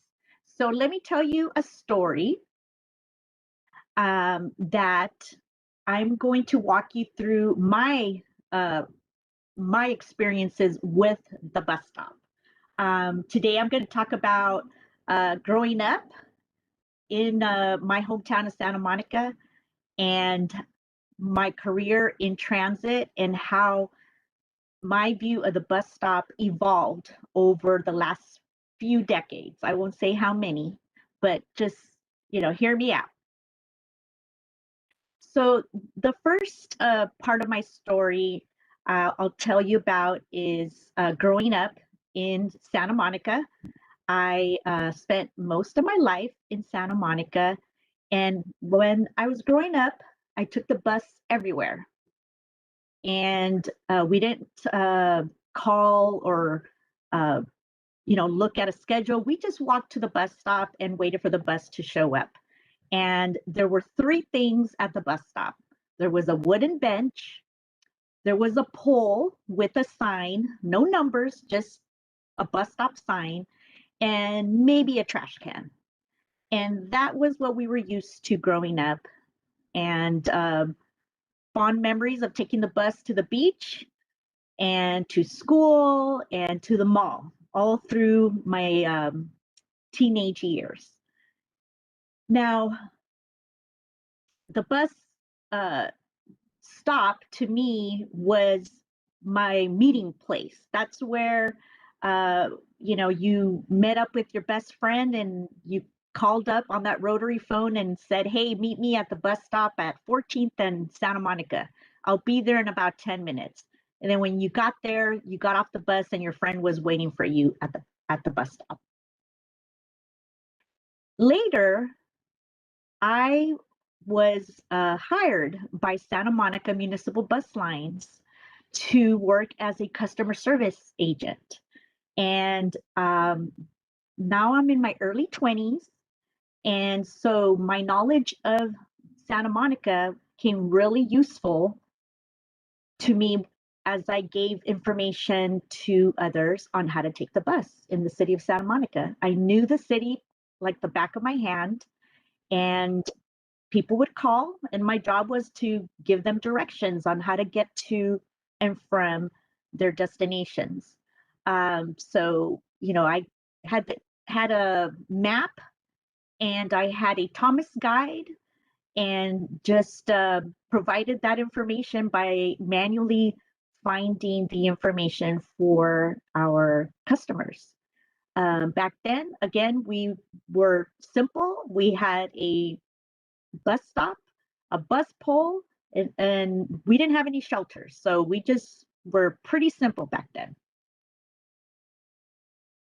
Later, and during my what turned out to become a career, I was later promoted to do additional projects with the city. And one of the first projects that I got to work on as a junior analyst was working with the city to make all of our bus stops accessible. And so we had about 24 or so bus stops that had no sidewalks. So I remember distinctly finding a guidebook by the TCRP that I used to measure each of these bus stops, take pictures, and work with the city to have our general services department pour concrete. And that actually provided me a different perspective of the bus stop. This wasn't just a place that you got off and on the bus. This was also an important piece of the community and was relied upon a lot of people, especially our disabled and mobility impaired passengers. So that project really helped me see something different that I had not realized about the bus stop. And then a few years later, we did another project where we looked at every bus stop to see if they were safely located along the routes. And we looked at whether the near side or far side location was best because we were experiencing a lot of rear end collisions. So depending on where that bus stop was, bus pulled up, were either you got hit in the back by a car or the bus driver would sometimes collide with the car making a right turn in front of it. So that was another different perspective on the location of the bus stop. Then a whole different aspect of the bus stop became the bus stop design. Now, I had already left the city of Santa Monica and had gone off to work for LA Metro, but I remember our marketing team working with an architecture firm to design new bus stops. And so they came up with this pod design, which caused this huge backlash in the city of Santa Monica, where even my friends were calling me and asking me and telling me, why did we do this with the bus stops? But I had nothing to do with it. I wasn't working there anymore. So I just thought, this just an interesting aspect of how bus stops can impact communities and affect our riders. So a lot of complaints. I read some articles about, a mom couldn't sit down on the bench and hold on to her child because now the seats were separated. And then I found this April Fool's joke print actually that came out in the Santa Monica Mirror that the bus stop improvements were going to include hair dryers. That was back in 2015. And I just thought it was kind of cool to add to this story. But the point is that a lot of community backlash could happen if you don't do your due diligence and do your homework. Then I went to work for LA Metro, which, as many of you know, is the large mass transit provider in LA County. The city of Santa Monica was a small municipal bus line. I worked there for 10 years and mostly worked in customer service, administration, and then later project management. When I went to work for LA Metro, I went to work for operations. Now all of a sudden, the bus stop is now a completely different monster for me. And the reason I called it a monster is because now I was supervising over 500 employees that were driving buses in LA County, and would arguably some of the most busiest corridors on the west side of Los Angeles. So we managed local bus service, bus rapid transit, and rapid service. And if you can imagine, these are all three different types of services that commingle together, and they each had their branded bus stops. So when you're managing services, providing bus service along these busy corridors, there is a lot of training involved. There's a lot of supervision involved, and we really have to make sure that our operators are safely transporting our passengers. Now, we're also making sure that we safely deliver our passengers to bus stops. So many of the issues that Marcel talked about in his presentation, definitely things that we had to consider when training our operators, when going to accidents and seeing why we had accidents with pedestrians around the bus stop. We would look at some of these issues that that come up. And then on top of that, we have on time and schedules to adhere to, and complaints about pass ups. And sometimes the bus stop could be part of the reason why a customer would get passed up. And things like bus bunching, and just a whole bunch of an array of other things that affect operations. Now, bus stop amenities started becoming a thing, I think, in the early 2000s. Amenities was a word I really never heard along with bus shelters or bus stops. A shelter was considered an amenity. And, there's so many things now that are considered amenities. I mean, now we're a long way away from talking about bus benches, a pole, and a trash can. Now we're talking about artwork and landscaping, lighting, Wi-Fi, and real-time arrival information, bike storage, and a lot of these very, very creative bus stops, like this one pictured here. It looks like it's actually looks like a stove or an oven, and this passenger is being kept warm under this shelter. A lot of people don't realize that these shelters and bus stop amenities have a lot of stakeholders. Obviously, the passengers are stakeholders, but when an agency is going to replace or remove or add any type of bus stop amenities, they really need to reach out to all their stakeholders, community members, local business members that might be in the area, schools and hospitals and major employment centers, the mobility impaired, and also the transit supervisors and the bus operators. When I worked at Via Metro in San Antonio, we launched a project to add shelters in the system.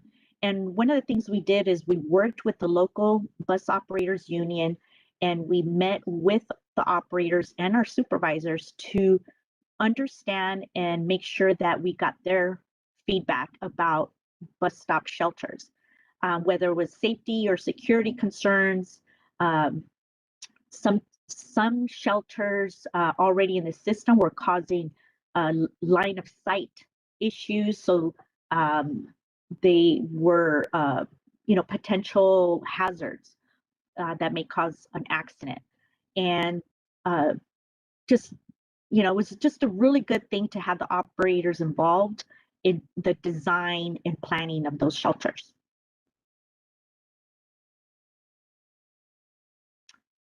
So, I mean, a lot has changed in the last few decades. And today, the last few years, we've really looked at environmental and social justice. And one of the things that always bothered me during my career was this this notion of choice riders or transit dependent.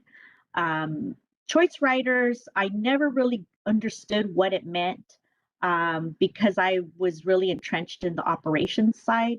But I realized later that these were services and programs that were designed for more affluent riders. It was the rider that we were trying to get out of their cars to take public transit to work. And meanwhile, we're neglecting the folks that have no choice. And I really think that we need to come up with some different terminology.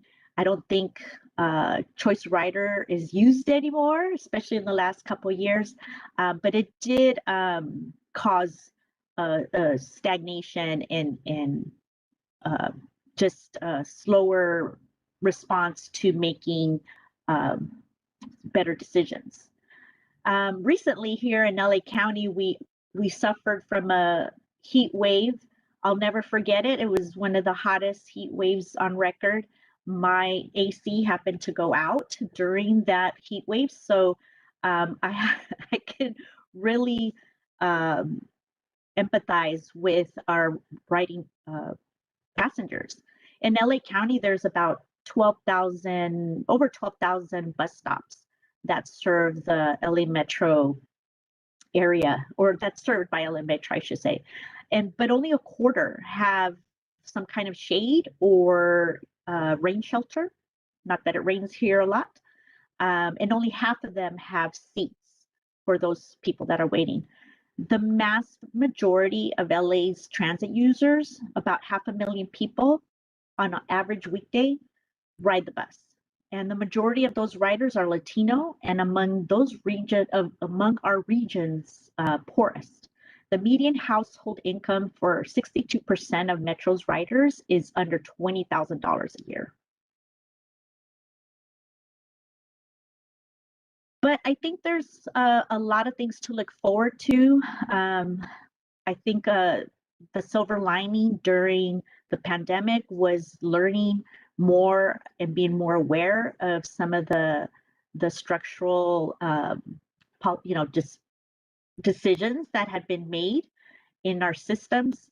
I'm excited about hearing about urban heat island reduction strategies. There was a recent study done by the Southern California Associations of Government about how to reduce the effects of urban heat islands.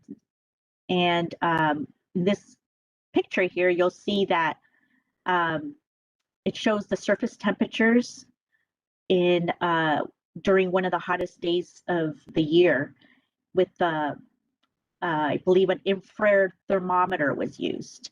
And as you can see, the asphalt portion of this picture on the left-hand corner is 127 degrees Fahrenheit compared to the area with the grass was only 73 degrees. These readings indicate a dramatic surface temperature difference between the asphalt and the lawn. And so I'm hoping that we see more of these kind of studies and these types of practices to start to take shape and be implemented in future design of bus shelters and amenities. Before I leave you, I want to just like to recognize Via Metro, who with their next gen shelter program, their goal was to add 100 bus shelters throughout their system. They conducted a study to pinpoint where the heaviest used bus stop locations were to try to provide shelter to the most number of passengers. In their case, the study and the project determined that 1,000 shelters would provide shelter to about 95% of their ridership, which is really big. It's, this picture here is a sample of one of the blighted areas that they took and put in a transit center. It's called 5 Points. They had a lot of buses coming from each of those 5 corridors, and they did such a beautiful job of cleaning up that area, making it look nice. They put in the amenities, water fountains, trash cans, lots of shade, artwork, and it's just an acknowledgement that that beautiful bus shelters and bus stops is for everybody that uses the system. And in my acknowledgements, I want to really thank TCRP. I'm a big fan of all of their research. I've used a lot of their research throughout my career. I'm a practitioner, a lot of their research, and I just want to provide these sources in case you want more information on some of the key points that I talked about today. And thank you very much for your time. I believe I'm the last speaker today, so let's see if we have any questions. Thank you so much, Alva. And yeah, that was an excellent presentation. And thanks so much for all the amazing work that you've done on this issue. So our timing's about perfect. We're at 1:15 p.m. Pacific, which was the end of our scheduled presentation time. However, if our speakers, if you don't mind staying for an extra minute or two, we do have a question that I'd love to hear your perspectives on, and I'm sure a lot of the people attending here today do as well. Which is that we've heard a lot. I mean, we've heard a lot both. I mean, about the existing conditions at bus stops and the issues with that, as well as a bit on successful efforts to improve bus stops, like the plan to remove parking obstacles in front of some of the stops in SF, as well as the work that LA Metro in VA and San Antonio have done. But when it comes to like improving a bus stop or systemically improving bus stops in a region, what are some of like just the biggest specific obstacles that you've seen come up, and what are your thoughts on some of the best strategies for addressing those? So, Alva, if you'd like to go first. Sure. Well, I think the biggest obstacle is funding, hands down. Usually bus stops are the last place that an agency that may not have the best funding is where they're going to spend their money at. So organizations really have to carve out money out of their budget to maintain their bus stop locations and to add or improve. There are a lot of grants that are available for that, but I just think that some agencies don't have the abundance of funding that some parts of the country do. Like LA County has a lot of funding that comes from measures that have been passed here by tax, by the members of our community. But there's also sometimes our own cities or organizations have all these roadblocks and red tape, I should say, on getting improvements done.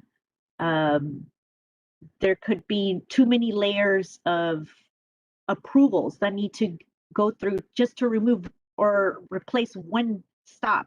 So imagine if you have hundreds of stops that need improvements, it could take years. So streamlining, it would be my recommendation. There's got to be an easier way to cut the red tape out.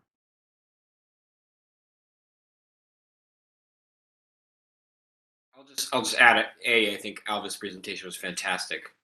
So thank you for that. And I think one way to think about it is there's just a status quo bias in urban infrastructure built into all of our systems. And so most people would agree that adjacent on-street parking in front of a bus stop really disadvantages riders to the benefit of motorists. But the problem is changing that existing use then filters up into the regulations and laws in place around changing streetscapes. So there's issues around public input and notification of relevant residents, and then you have opportunities for appeals. And so the challenge, of course, is if we were starting from scratch, building out a new system, we would do it without those kind of adjacent land uses, and we would do it with shade and, you know, thinking about a 21st century climate. The challenge is transitioning a 20th century system into these kinds of ways, so that the deck is stacked against change. And then the other thing I think is challenging is just priorities for a transit system. And Alva mentioned the funding thing, and one of the issues is that a lot of federal and state funding can be earmarked for different types of things, capital projects, operating grants, and it can be very hard. There's a lot of money right now for electrifying and decarbonizing transit, which is really fantastic, but that money then cannot be used for upgrading stops themselves. So some of these are just so there's so few degrees of freedom for different pots of money. So I just want to add that too. It's a good question. Thank you both so much. That's so fascinating, just the combination of both funding issues and regulatory issues that underlie a lot of these challenges surrounding bus stops. And I'm excited to see how excited to see the efforts to continue to address that going forward here.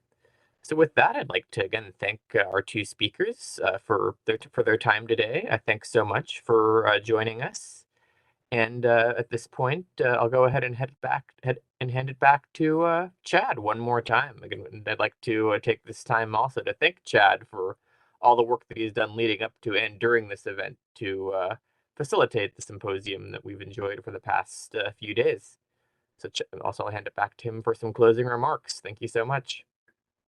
Thank you so much, Andy. Thank you so much, Alva. Thank you so much, Marcel. Really enjoyed your presentations. Fascinating personal story. I really think that we do need to focus a lot on making our stories more personal so that we can really show the benefit of transit and how it's changed over time. So I really enjoyed that. Marcel, I really enjoyed your presentation about bus stops. I thought that was phenomenal work. That is really just fantastic how you're able to go and map that. And I bet the city of San Francisco and Muni can really benefit from that to see where those changes can be made. So that data leading to change. So again, thank you so much, Alva. Thank you so much, Marcel. Really appreciated it. Thank you again to everybody who participated in planning this event. Thank you to everybody who moderated, the steering committee, the speakers and presenters. I know I learned a lot. This was a great opportunity to really strengthen those connections, to learn more what's going on in research and in practice throughout the country. So again, we will have this video edited and up online in a couple of days. We have our audiovisual team working on that. You can see the raw, uncut footage now at the sites. The first day is up, is edited, and those should be coming soon. Again, we're about to close out the symposium. Again, just want to thank everybody for all your great participation. It was a pleasure helping organize this, and we'll look forward to communications in the future.